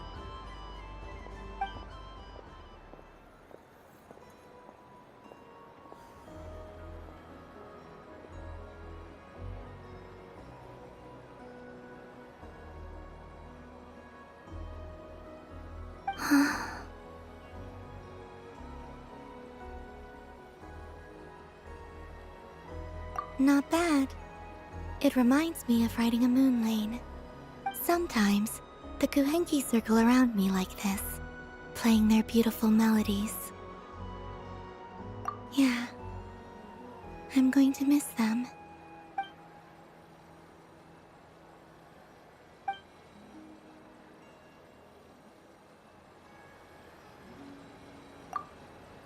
It does. I've felt scared in the past, too. But this is a little different. You know something? I got to see a lot of fascinating things during my disappearance. I saw how the Frost Moon Scions act around their families. So different than how they used to act in my presence. And I also saw how they interact with their friends. It made me curious at first. Why do people act so sincere when they're worshipping gods, but save their truest, warmest feelings for each other? Slowly, I came to realize that it's because they trust one another. They know, deep down, that they'll be accepted for who they are. All of it. The good and the bad. I know. I knew it the moment you started calling out my name. What I fear now is the end. I fear losing all this the very night I have gained it. Hmm?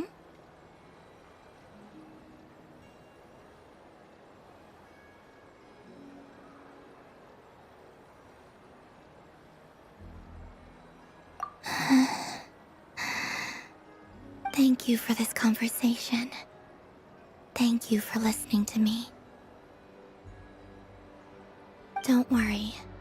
This fear I have, and the unknown that awaits me, they cannot hurt me. Not when I possess a treasure far greater. I just want you to remember this version of me. The real me. On this final night together. Dear passengers, Dodoco's awesome adventure has come to a close. Please leave in an orderly fashion, and we look forward to seeing you again in the future. Don't want the journey to end, huh? Don't worry, you two. There's always another adventure waiting just around the corner.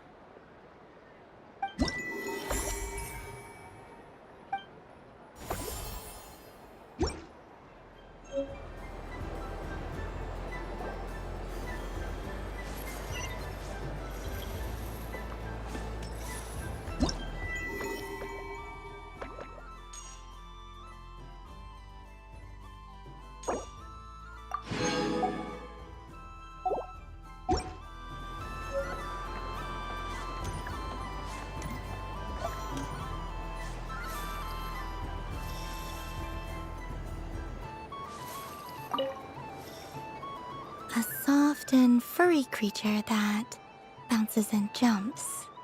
Welcome home, Moon Goddess. This one talks, too. Allow me to introduce myself. I am a Dodoco from a distant archipelago, the most mischievous of all my Dodo brothers and Dodo sisters. When the going got tough, I powered through, and when I met obstacles, I boomed them away. That sounds like a lot of fun. Doesn't it just? Oh, but then the trouble started. Recently, I found a lovely beach, the same beautiful jelly color as my hometown, and so I dove in to have a look. Only to find it overgrown with seagrass and nasty little spiky fish everywhere, looking to turn me into a Dodoco kebab. I made it back to shore by the skin of my teeth, but my tail was sorely hurt. Couldn't you just boom them away? Oh, I wanted to, believe me. But I've heard that you, Moon Goddess, can understand animal speech. The last thing I wanted was to cause a gigantic fuss and get taken to court by a school of spiky fish. I'd be driven out of these waters for good, and my winter holiday would be ruined. And so, dear Moon Goddess, I was wondering if you might lend me your allegiance. Are you roping me into a crime? Oh, let's call it a once-in-a-lifetime carefree adventure. Does that sound better? All the festival goers tonight are dressed up as the Moon Goddess. But there's nothing to say that the Moon Goddess can't disguise herself as a Dodoko, is there? Ich hab's doch gesagt. Besides, this is your home. You should be free to be whoever you wish. I'm afraid I'm not well acquainted with Dodokos, Madam Mage. Oh, that's quite all right. We Dodokos are innocent, happy creatures with a free-spirited nature. Many, like myself, are mischievous troublemakers. Others are lazy souls who like nothing better than to lie down on a nice rock and take a nap. In our eyes, every creature who yearns for happiness and freedom is a Dodoko. But perhaps in yours, we Dodoko are a fluffier and more mischievous breed of Kuhenki? Yes, that is a much easier image to follow. Oh, wonderful! Then let's play! Grab onto my tail and follow me into the sea!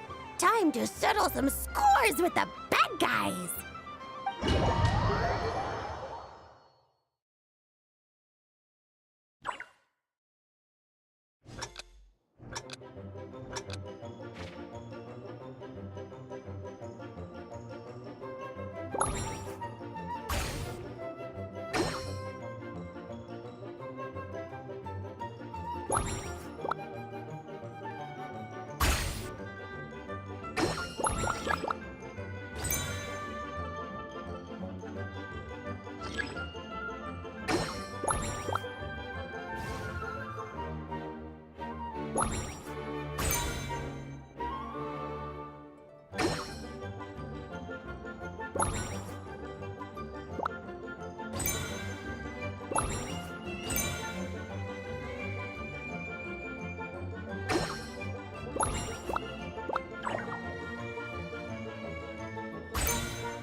Remarkable talent! So, what do you make of it? The use of Jumpy Dumpties doesn't come as naturally to me as Kuvaki, but their unpredictability makes it fun. I think they call this novelty. Indeed! And how did it feel blowing those pesky nuisances away? Not bad. Any guilt? What do you mean? Oh, wonderful! Lovely answers to all 3 questions. You've passed the safety test. Now I can give this special bomb to you as a souvenir. Remember, if you find any meanies living on the moon, you can use this to boom them into oblivion. I will. Up for another round of fish blast? Oh, I mean of bye-bye, bad fishies!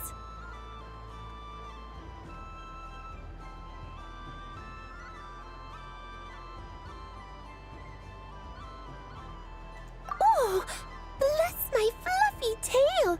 Dodoko has never seen candy shaped quite like this before. Why, it shines like a lovely crystal. Let the feasting begin! Oh, sweet as a tomato bathed in sunlight. Thank you very much.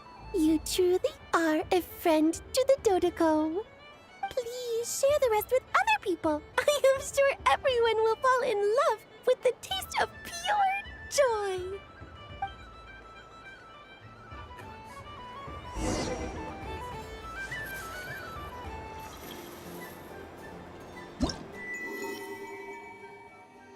Diese 2 noch, ja?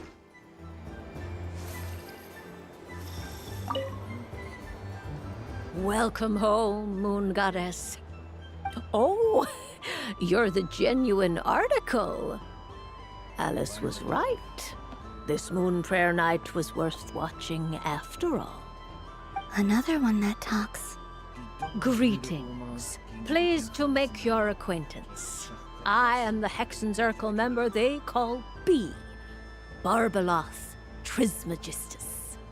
Columbina Hyposelenia. Pleased to meet you too. Hyposelenia. A fine name indeed. Now then, Miss Columbina, do you wish to hear a mage's divination? Divination? The Frost Moon Scions used to ask me what would happen in the future. Is this like that? From the perspective of the one seeking answers, perhaps. As you look to your journey ahead, if you seek to understand the unknown, resolve your doubts, and soothe the confusion in your heart, divination could be for you. The unknowns on my journey. Of course, if one wishes to peer into fate, then hydromancy is the more precise option. But that is a complex affair, and to relegate that majestic art to the status of a festive amusement would seem somewhat uncouth. Besides, it is sometimes better to not know fate with great certainty. Hence, I shall use the suitably festive Luna Arcana to tell your fortune instead. It is more popular with the youth in any case. Lunar Arcana. Indeed. Unlike hydromancy, this will only display possibilities and trends. People like to think of themselves as creatures of agency and free will. Peering too far and too clearly into the future is detrimental to both body and soul. I'd like to give it a try. Of course you may. Come then, take a seat, Miss Columbina. Before we begin, are there any specific questions you would like to ask? Let's stick to general possibilities and trends, like you suggested. Ah, very well. Then I shall use the basic Lunar Arcana deck. Now, try to relax. Cast your mind upon the things you have experienced and the things you are soon to experience. I will shuffle the deck. Would you like to cut the cards yourself? You do it. No problem. Now then, to make things easier for the seeker, that is to say, you, I shall decipher the cards from your perspective.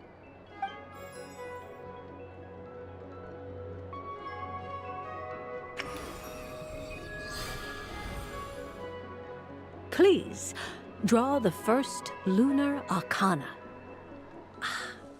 This represents destiny and is the foundation for the divination as a whole. Now, draw your second card. This will stand for the past, the sum of all your experiences that have come before. And now the third Arcana. This is the present, your interpretation of the current moment. Finally, the last card. This shall speak of the future, which... Oh. Kuvaki Pulse? Fascinating. I've never encountered this before in my role as a diviner. Something has exerted an influence upon this card, causing it to leave its designated position. What do you make of this, Miss Columbina? Perhaps this is the guiding hand of fate in action. Of course, if you wish, you can choose to deny the validity of this card and draw the future for yourself. No, it's fine. Let's go with this one. A bold decision. I must say I'm looking forward to the results. Well then, let us flip the Lunar Arcana in sequence and see what emerges. Ich glaube zwar nicht an Tarotkarten, aber ich kenne ein, zwei Bedeutungen. Wenn es zum Beispiel der Joker ist oder der umgedrehte dann ist es nicht gut.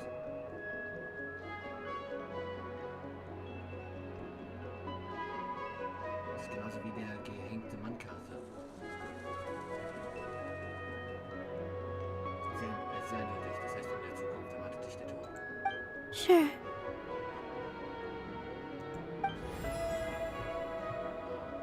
First, destiny.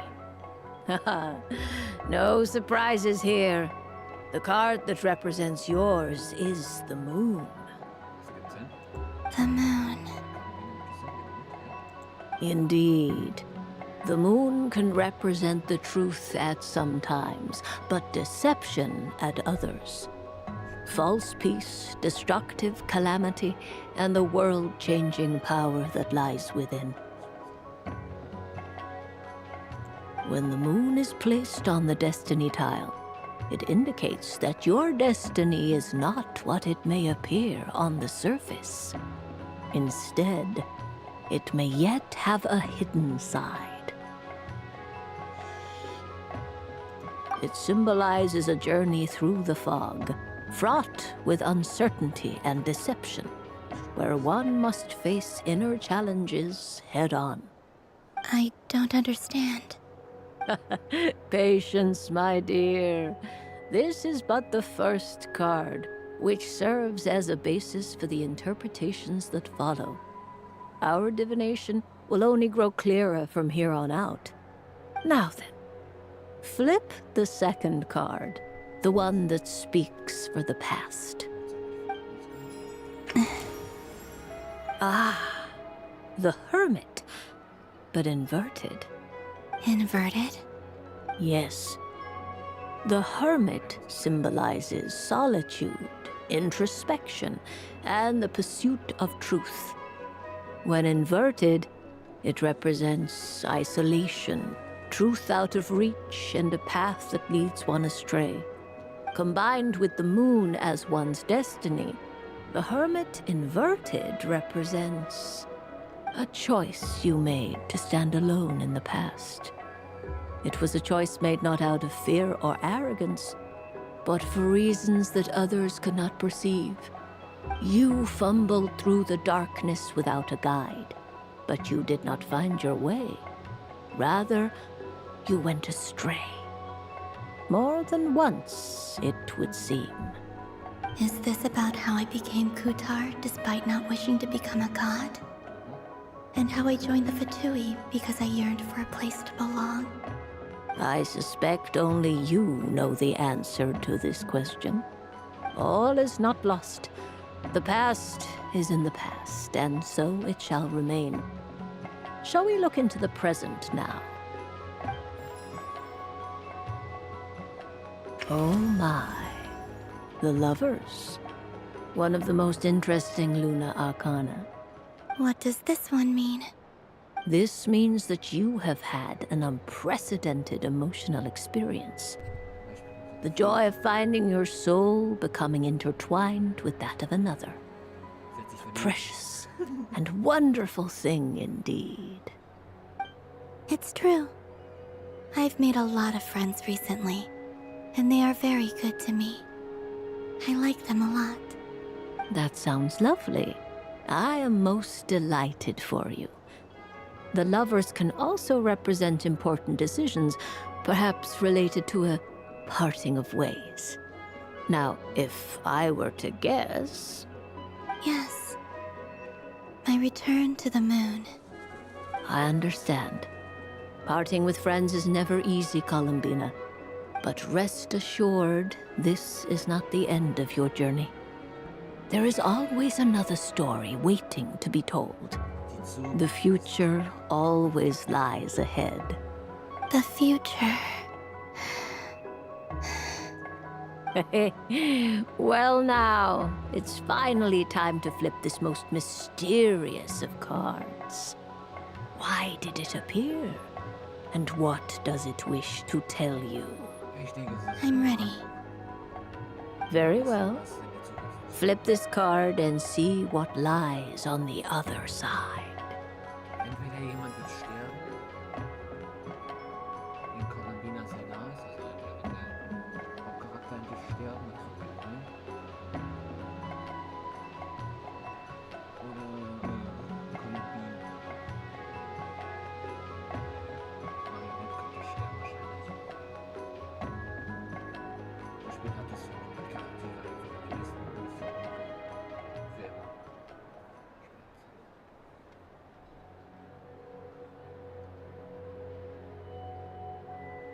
die Karte eigentlich nicht umlegen. Ich will die Karte nicht umlegen.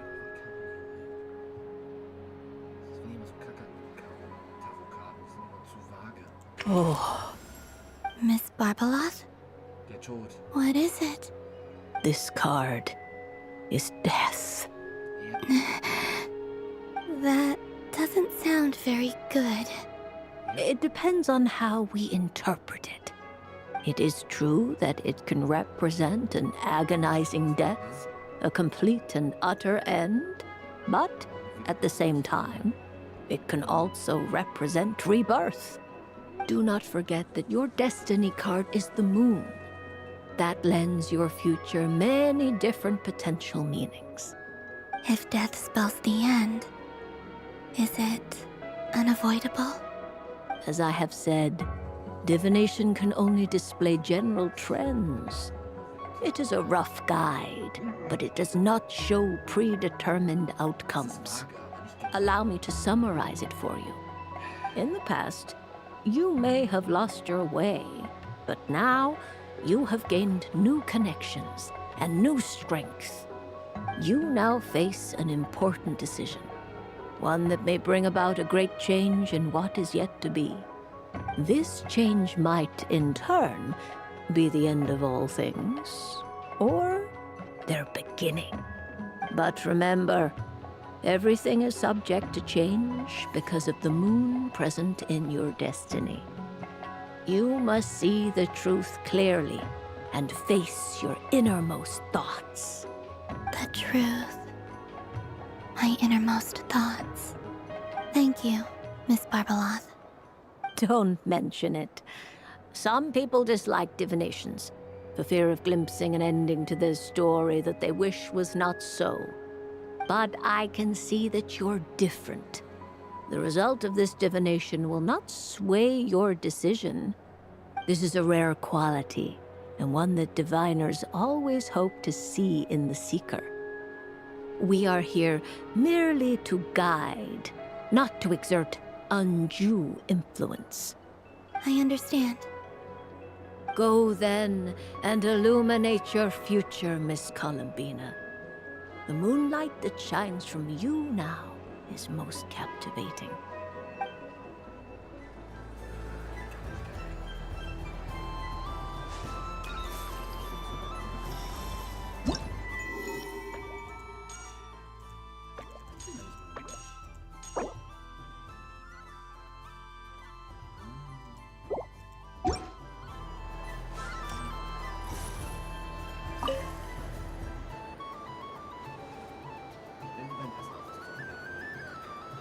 I wouldn't say it's unfair, exactly. I mean, your voice goes right into people's heads. How would you explain that to the kids? You can't just explain it away as magic. Is something the matter? Ah, Miss Columbina! No, nothing you need to worry yourself about. Ah, impeccable timing. Stick around for a second, Miss Columbina. I need your input on something. This self-proclaimed Knight of Justice has yet to give me a satisfactory answer. I, for one, would like to hear your verdict on the matter. Hey, now, I left the flagship just to help you out, Miss Nicole. What's going on? So Alice and I are both using long-range remote control spells that work on similar principles, allowing us to attend this festive fair in Dodoco form. Sorry, let me backtrack a little. While similar, there are some key differences.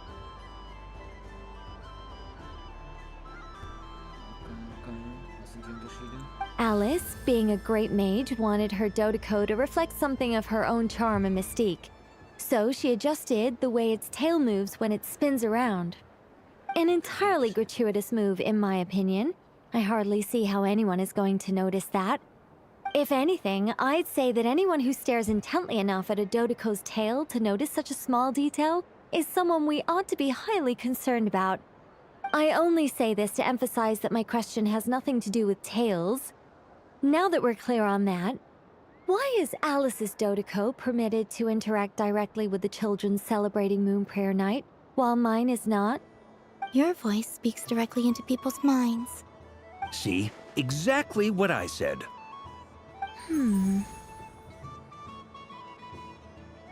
Miss Nicole? Ugh, I can't stand it. I know that probably makes me sound like a whiny child acting out in front of their parents. And it's a little embarrassing now that I think about it. But hey, I said it now, I can't take it back. That would be even more embarrassing.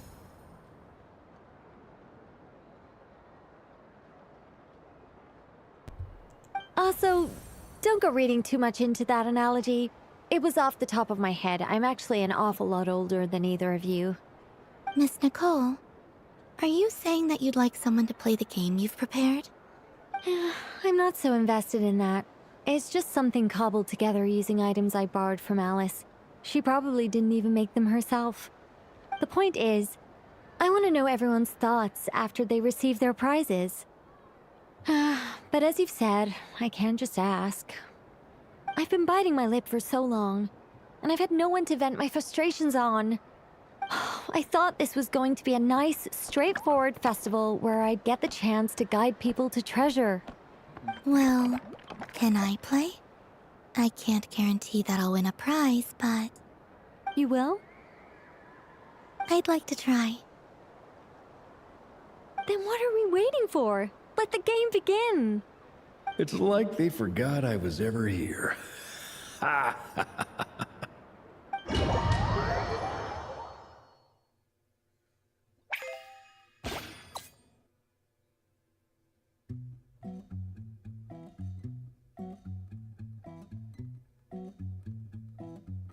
Warte mal, ist das einfach Pinball? Ach du Scheiße.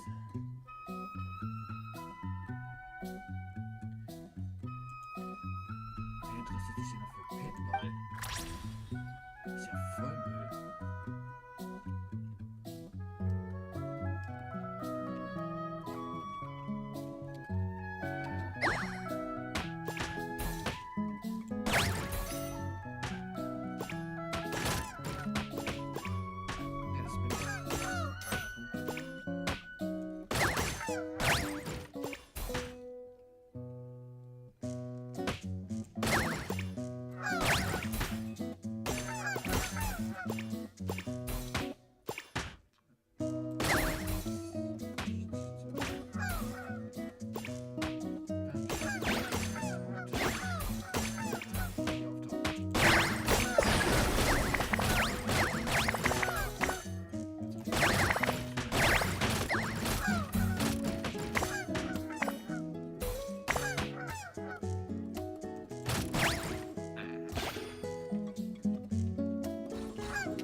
Congratulations, Miss Columbina! With your great wisdom, you have overcome every obstacle in your path and conquered the great challenge posed to you by fate. Fate? Well, something to that effect. If you'd prefer something more poetic, it could be the icy winds or the dawn. Anything you like, really. You could even go with the challenge posed to you by Dodoco, if that's what you're into. Anyway, you can take or leave my suggestions. Moving on. All my hopes are now resting on this. Can I open it now? Stop teasing me. Please, I'm begging you. No more talk. Just open it. Wow. What a lovely sculpture. Classic and cute at the same time. Thank you, Miss Nicole. I'll always treasure it. Ah, there we go. Music to my ears. You have my sincerest gratitude, Miss Columbina. Thank you for sharing your precious time with me and fulfilling my wish. Don't mention it. You've all done much to help me. And still, I'm the one receiving all these gifts.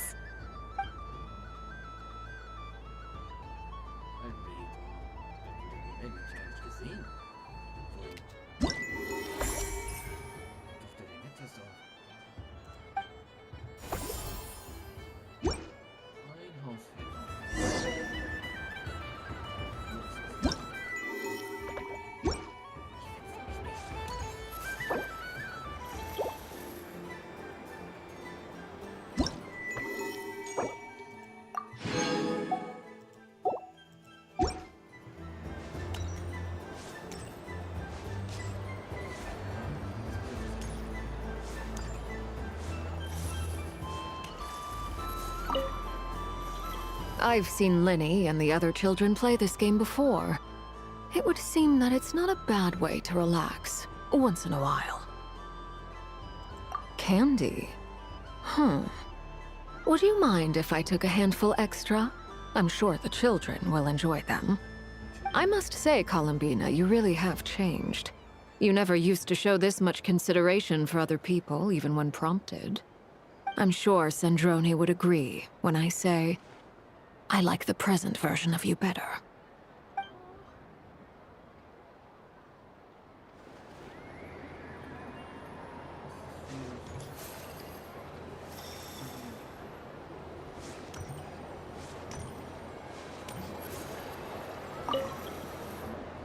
Fun ride, huh?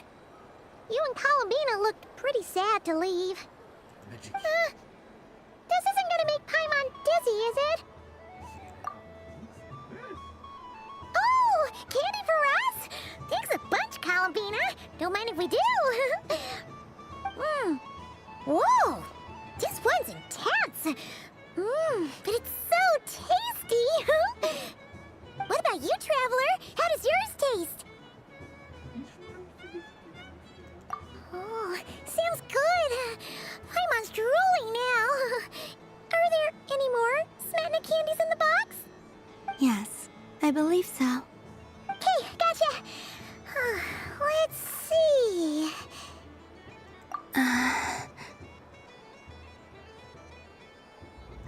Sure.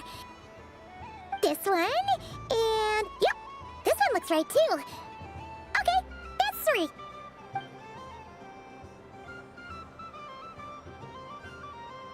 Here we go. 1 per person. It's so sweet.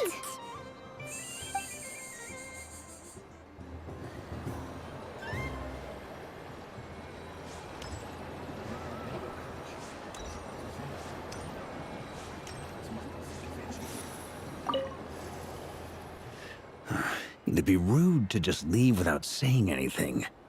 But at the same time, I don't want to barge into their lively conversation just to announce that I'm leaving. Huh? Albedo? This sketch is for you, Grandmaster. Oh, a gift for me. Thanks. Let's see what you've done for me. The North Wind left in the lurch.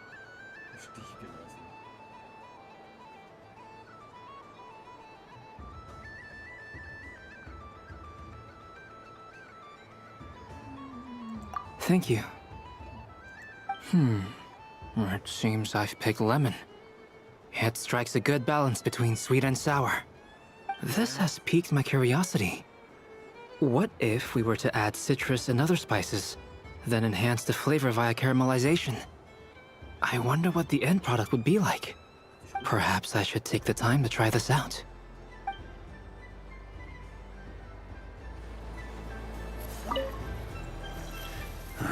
Huh? Albedo? This sketch is... Oh. The North Wind left in a lurch. Ooh, I get one too?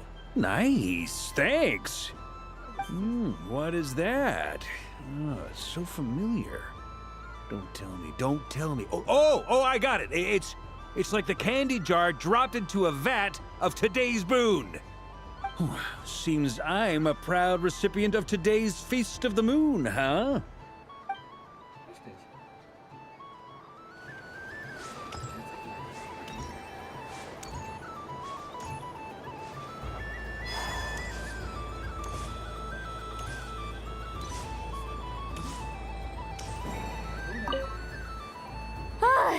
I just had a water fight with 2 Fatui Harbingers. Pretty scary, but also surprisingly fun. Aw, man, this feels kinda wrong. Like, shouldn't we be the ones giving you candy rather than the other way around? I guess I'll just take one. What flavor is that? It tastes like getting a mouthful of muddy grass. After being rear-ended by a blunt-horn rhino, then face-planting the ground. I'll never get this taste out of my mouth. It's delicious.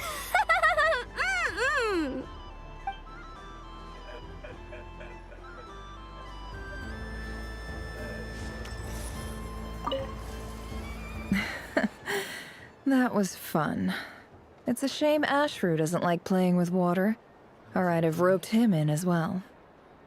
Oh, a gift? You shouldn't have, Miss Columbina. Very nice indeed. Candy is one of many luxuries that the desert folk could never afford. How I yearned for candy when I could not have it. Yet, now that it is readily available to me, I never seem to crave it. May your moon prayer night be one free from regrets.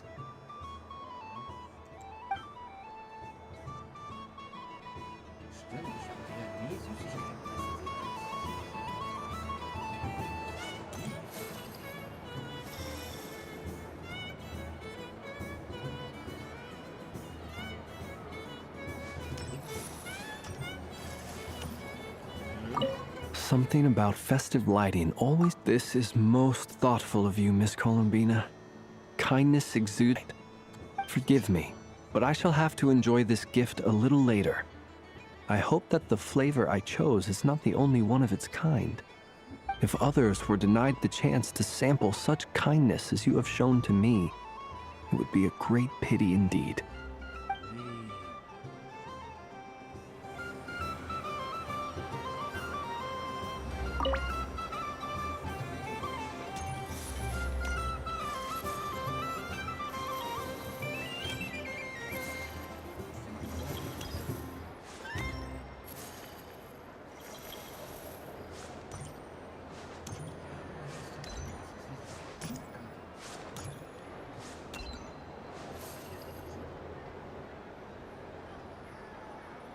I wish for a never-ending supply of laka berries. What a humble wish. Probably written by a child.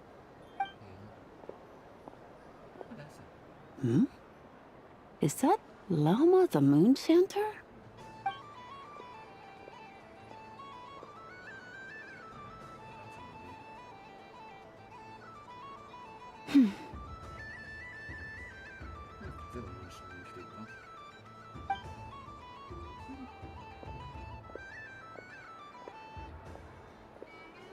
I wish that the long plume ibises would stop biting me. Oh dear, poor Lauma.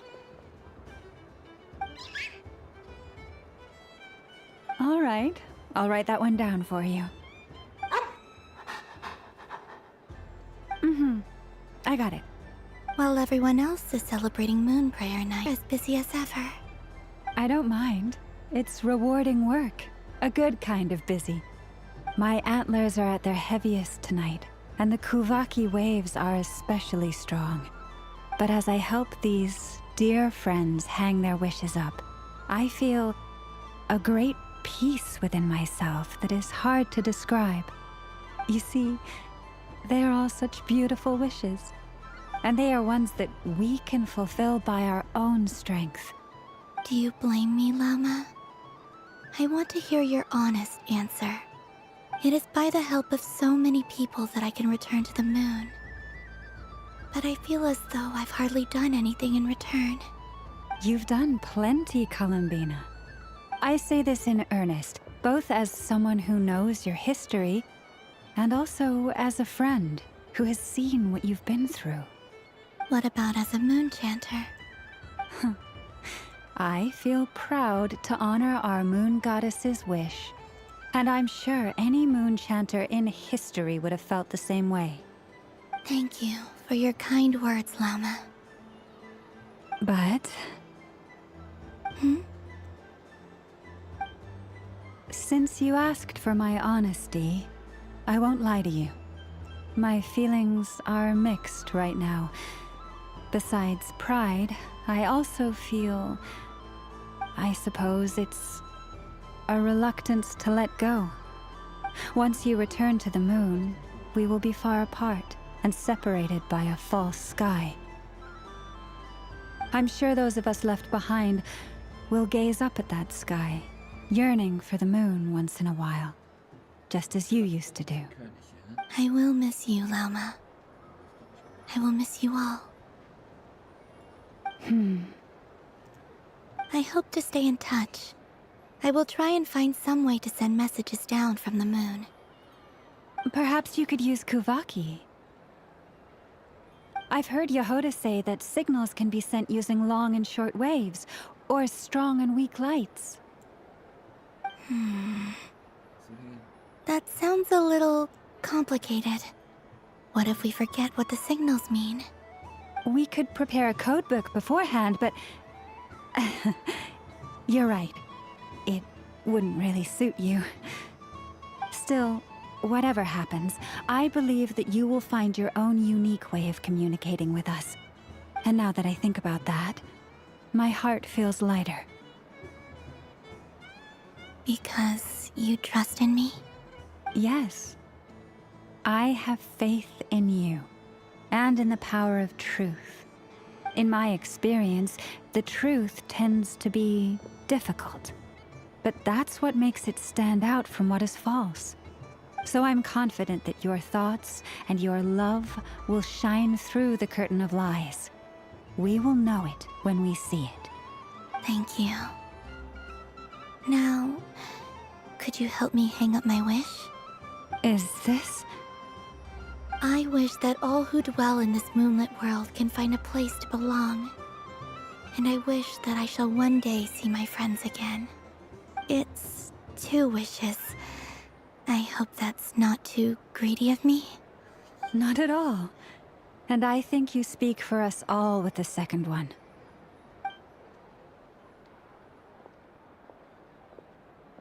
I shall continue to pray until the day that all of these wishes come true.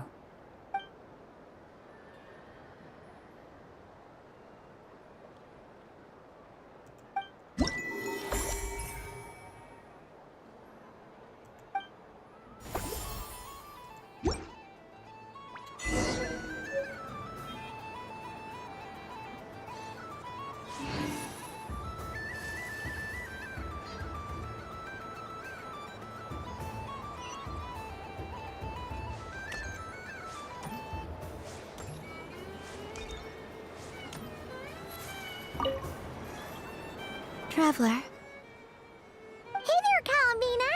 Are you done checking out the festive amusements already? Are you sure you don't want to look around some more? You might not get another opportunity like this for a while. Right now, what I'd like to do is... You're right.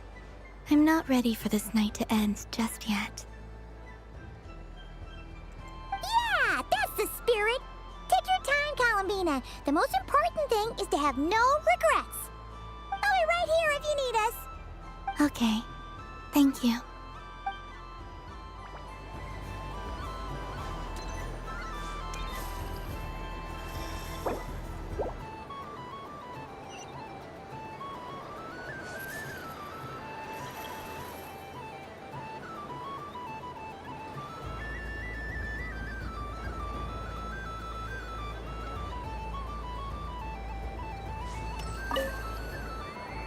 Traveler, Paimon. Columbina! Finished with the festival already? Really? You're sure you don't want to have a little more fun out there? Finally? Yes, I am sure.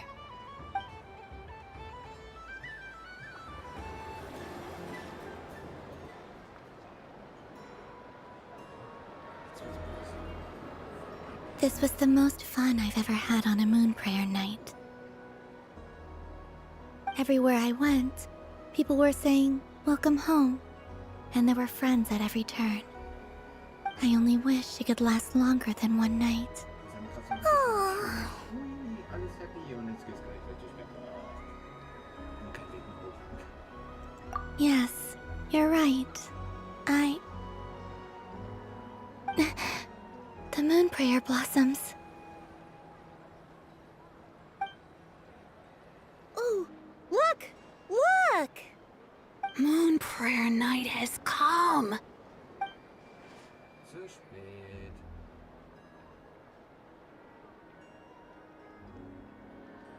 The moon.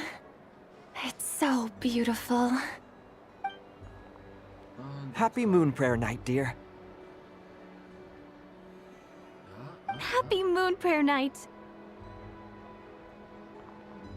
Ach man, ich dachte, wir kriegen es mit wieder, wie der Typ ihren Antrag macht. Happy Moon Prayer Night. Ne, das ist anscheinend nicht gerne.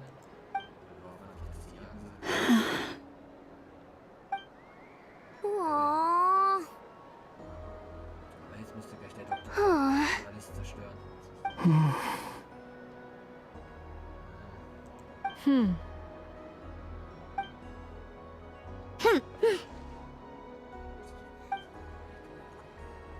Time flies when you're having fun.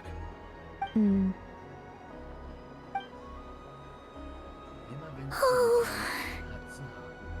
Looks like the time has come. Columbina.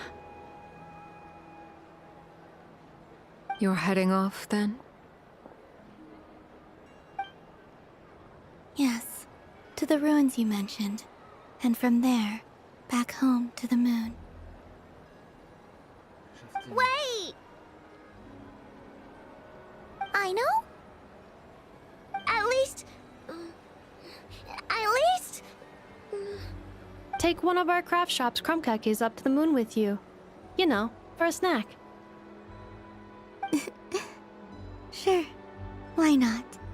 The Curatorium of Secrets believes in proper farewells. No story should be left without a satisfactory endnote. Never. Farewells are an important affair for the Ratniki, too. We never know when we might meet again. Ha ha! And here I thought grand farewells wouldn't suit tonight's mood. But I suppose friendly passion is not to be stopped, eh?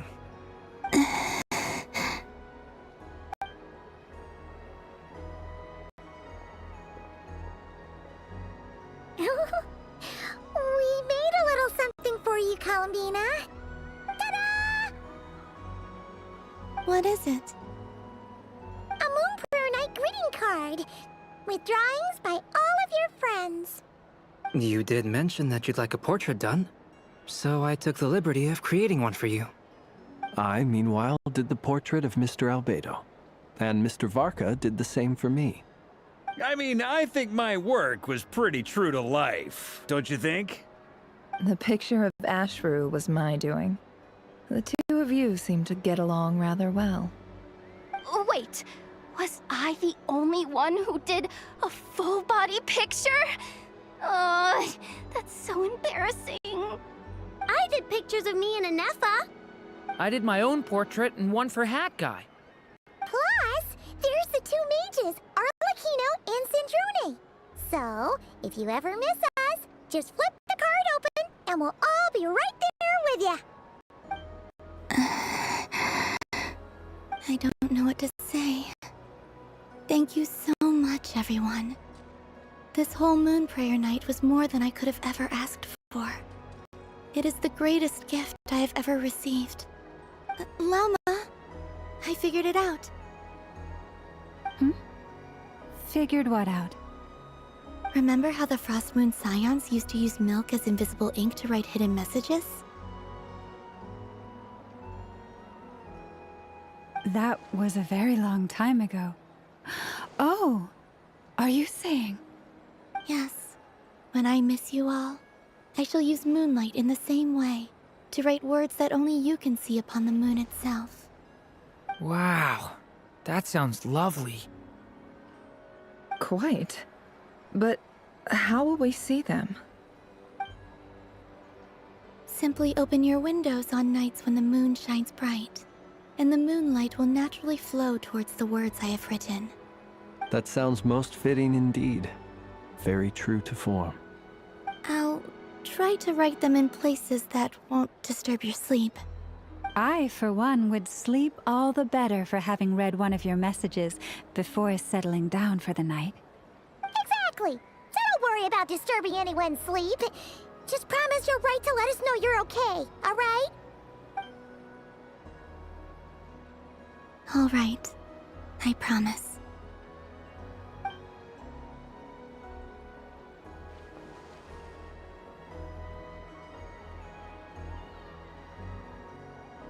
In that case, Columbina?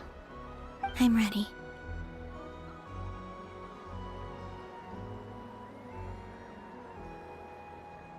Very well. Let's go.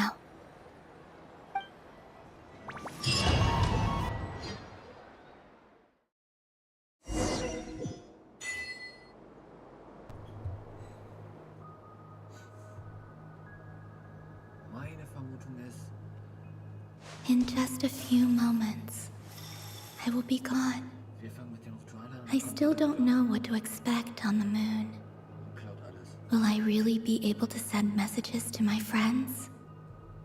The Kuhenki, the animals of Not Cry. I'll never get to see them again. I wonder where I'll be when the next moon prayer night comes.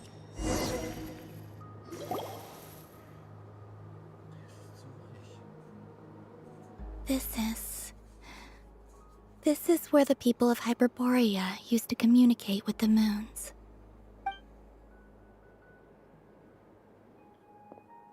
Eternal moon, frost moon, iridescent moon. When the power of all three converge, the gate to the moons shall open. Moon marrow preparations are complete. Only the final step remains. I'm sure Nasha Town is livelier than ever at this moment. Yeah, it's a shame you couldn't be there for it, but it's now or never, right? It's fine. I'm more than happy with this. My last piece of luggage. My only piece of Das luggage. sind heilige Reliquien. Heilige Artefakte, die Welten und Städte zerstören können. Und die lassen die einfach unaufgepasst auf dem Rad rum. Dann kein Wunder, wie es der Arzt schafft, die zu klauen. Wenn keiner an den Posten... I can already feel the moon calling to me.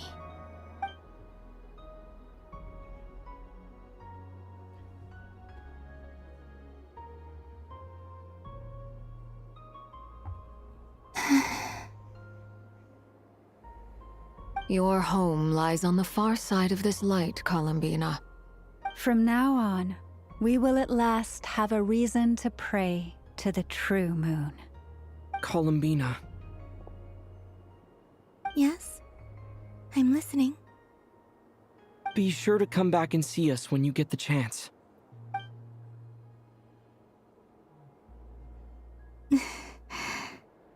Of course. But if that chance doesn't come, then remember that you have friends on this planet. People who will miss Columbina. Yes, I will. Thank you for everything you've done for me. And remember, come night or day, the moonlight shall always connect us. Well then, farewell, my friends.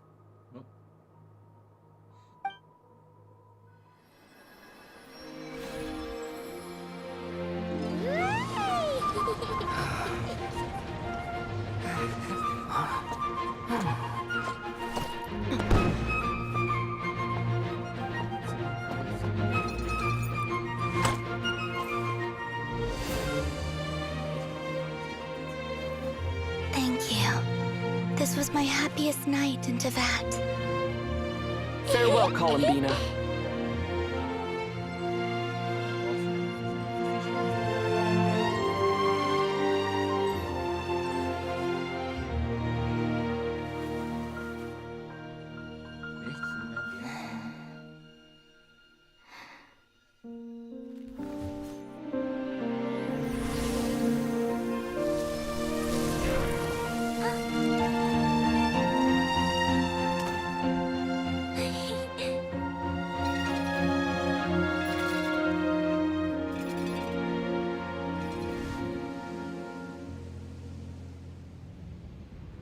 The moon really is closer than ever tonight.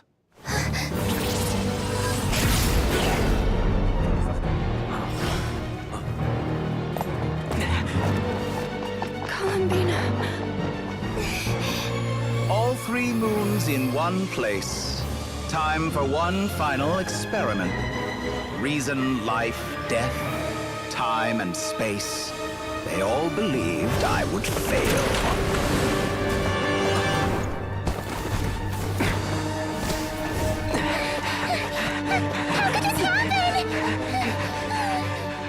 But Tevat's primordial power never did belong to the throne of heaven. And now, they are mine.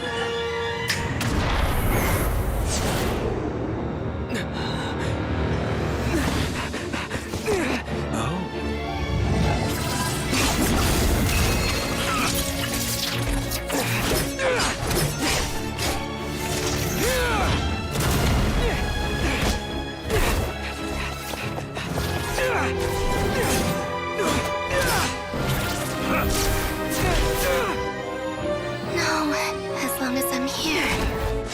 The Doctor is free to wield the 3 moons' power.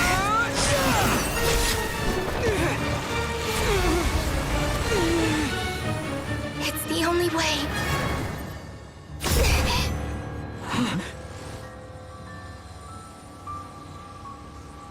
I guess I won't be going home today. Columbina! No!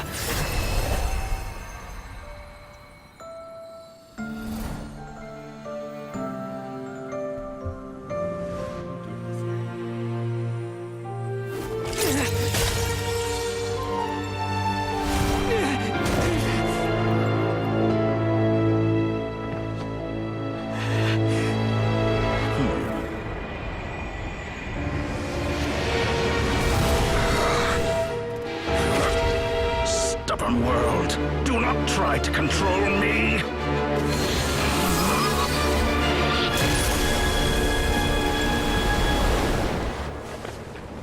Columbina.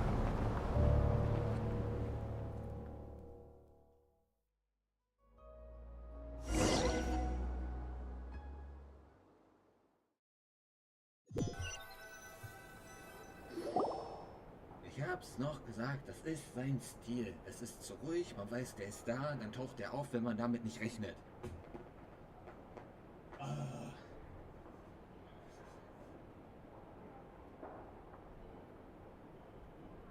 Das hat er in Semero gemacht. Are you all right? Do your wounds still hurt? I had someone prepare a little medicine that could prove effective. Take it if you need to. In that case, Let me relate the contents of the call we made to Alice after the incident occurred.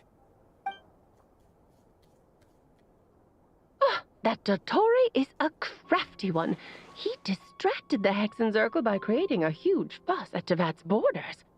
I'd assumed that the cause was an abyssal intrusion from the outside world, which in fairness is a rather common occurrence. But after learning that you managed to influence the phantoms in Nordcry, I realized that perhaps this interference could have come from within Tevat instead. But we weren't able to change their fates. True, you couldn't change how their stories ended, but you did build some variables around yourself. Variables? Yes, things you heard that you could not otherwise have learned, ideas that would otherwise have never crossed your mind. All these things are variables. Of course, most variables usually pale into insignificance with the myriad of possibilities floating around. But the moment you start treating them as building blocks and intentionally stacking them, that changes things. That's what Dottore did, and it's how he created the necessary conditions so that when you activated the portal tonight, it played right into his plan. However, we have no way of knowing exactly what he did. Yeah, we also need to ascertain Columbina's status. And that about sums it up. As I suspected, Dottore has disappeared completely. If it's any consolation, he wasn't able to control Columbina as he might have wished to.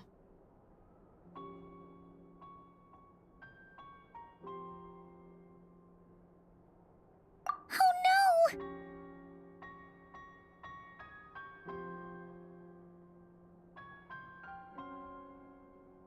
What? She did what? All we saw was Dottore appeared and used some kind of power. The next thing we knew, he and Columbina were gone and you were falling into the sea.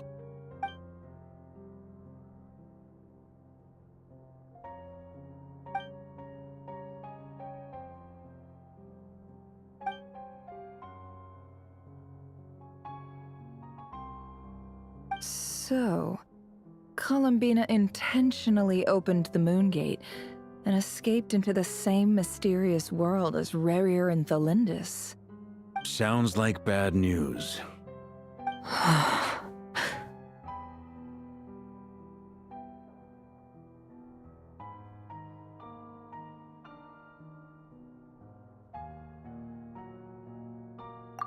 Seen in that way, the Trilunar Syzygy and Rerir's emergence, Dottore might have been pulling the strings in both cases.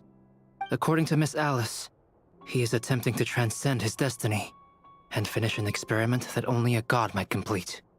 An utter lunatic. Wait a sec, where's Hat Guy? Seems like he'd want to be here for this. He took off with the Dodo communication device after we spoke to Alice. He said he had a hunch that he wanted to investigate by himself.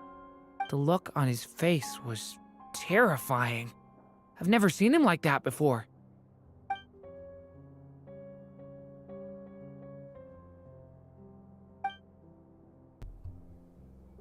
I'm back. Hat Guy! I went to look for the Hyperborean phantoms again. I think I've gotten to the bottom of it. I got them to talk to Nicole on the other end of the communications line. Turns out, the history they describe is different from how Nicole remembers it. Really? But how? Surely Nicole can't have been wrong. Because the phantoms are the ones who were deceived. They speak of a savior who appeared in their history. One who never should have existed. This savior promised to create a new moon within the false sky, and even bring back their moon goddesses. Foolishly, they believed in him, and told him everything he wanted to know about the moons. It's obvious that this was Dottore's doing. Now you mention it, the first time we entered the Hyperborean ruins, we heard the phantoms discussing their history, and I remember Nicole commenting that something sounded a little strange. But Dottore shouldn't have been able to get in there in the first place. He didn't. Nicole said that this was an anomalous state triggered by disruptions in the causal connections between phantoms from the same era. The variables that Dottore put in place were substantial enough that they even affected phantoms that he never met. So it's not that their memories were unclear. They'd been tampered with. That's exactly the possibility Dottore was trying to manufacture. He turned these variables into knowledge and engineered the situation so all that knowledge would fall into his hands. Then, he harnessed that knowledge on Moon Prayer Night to truly create a false moon. How is that even possible? To be precise, he exploited a weakness in the way the spell works. The spell senses Kuvaki to detect the moon's location. So, as long as the false moon more strongly resembled a moon than the frost moon beyond the skies, the gate would teleport Columbina to the false moon's location. In other words, to Dottore's side. Once he had her under control, the teleportation spell remained active, and he manipulated her power to seize both moon marrows. At that moment, the moon marrows disappeared right before our eyes. It was already too late, even as we were leaving the ruins. By then, Dottore had already amassed the power of all 3 moons. So, where does that leave us? What do we do now? I'd certainly like to know what Her Majesty thinks, now that the concerns I expressed to her have come to pass. But we cannot simply sit and wait for her to decide the matter. And in any case, it is not the Fatui Harbinger Damselette who sees us as her friends, but rather Columbina Hyposelenia. If, even in such extreme circumstances, Her Majesty will not lift the prohibition on Harbingers drawing steel against one another, then I will do as my heart demands. I will fight as Peruware instead. Oh, Arlecchino! Time is short, so I'll make the first move.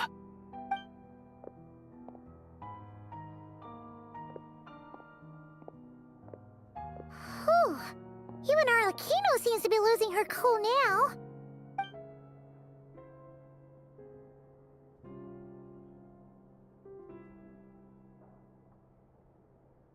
Jetzt seid mal ein paar Freunde anzuschrempeln.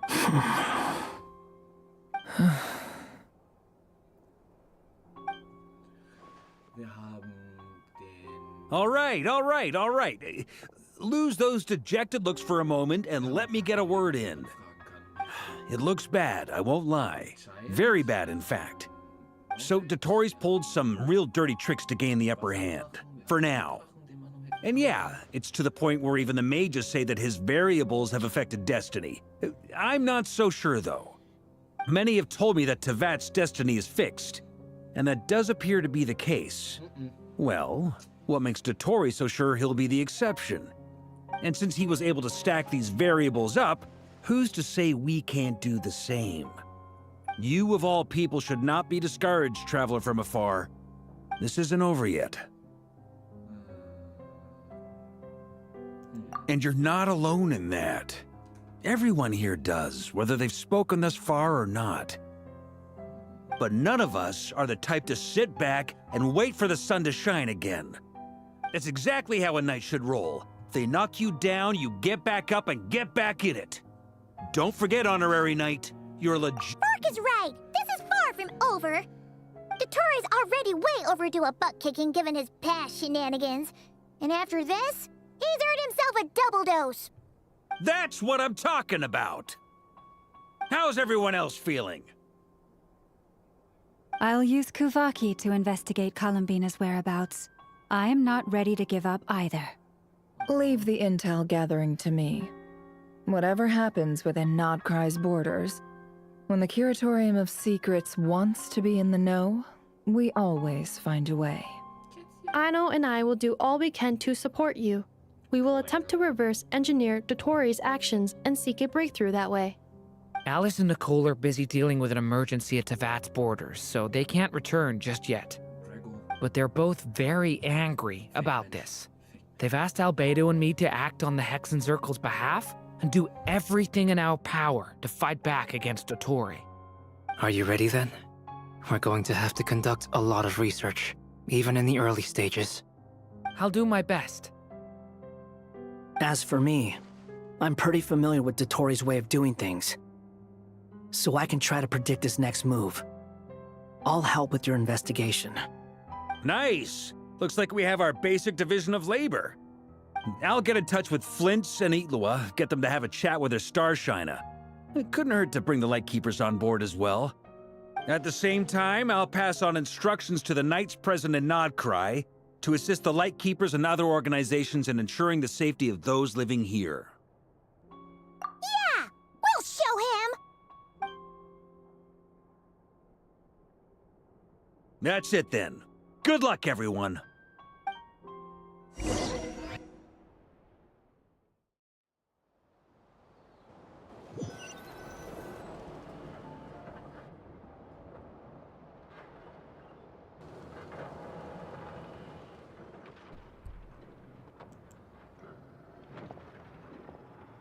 I never thought that Columbina would become my real name.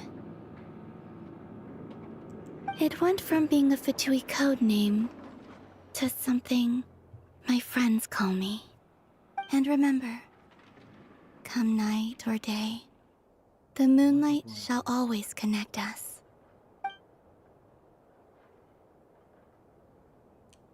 Ende, das wäre jetzt der perfekte Abschluss.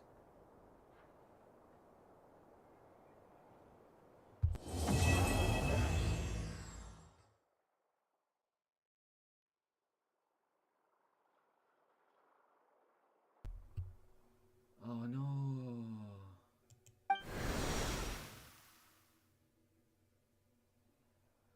Hä? Hat sich jetzt komplett ins Nichts aufgelöst?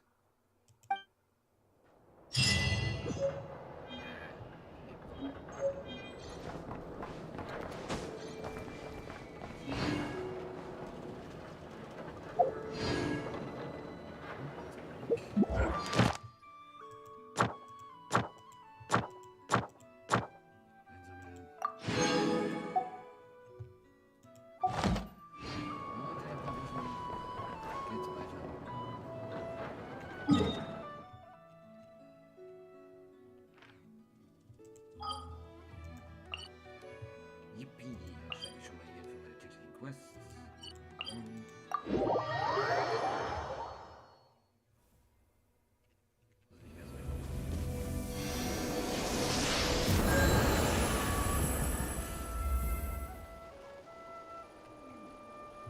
Що за костюм?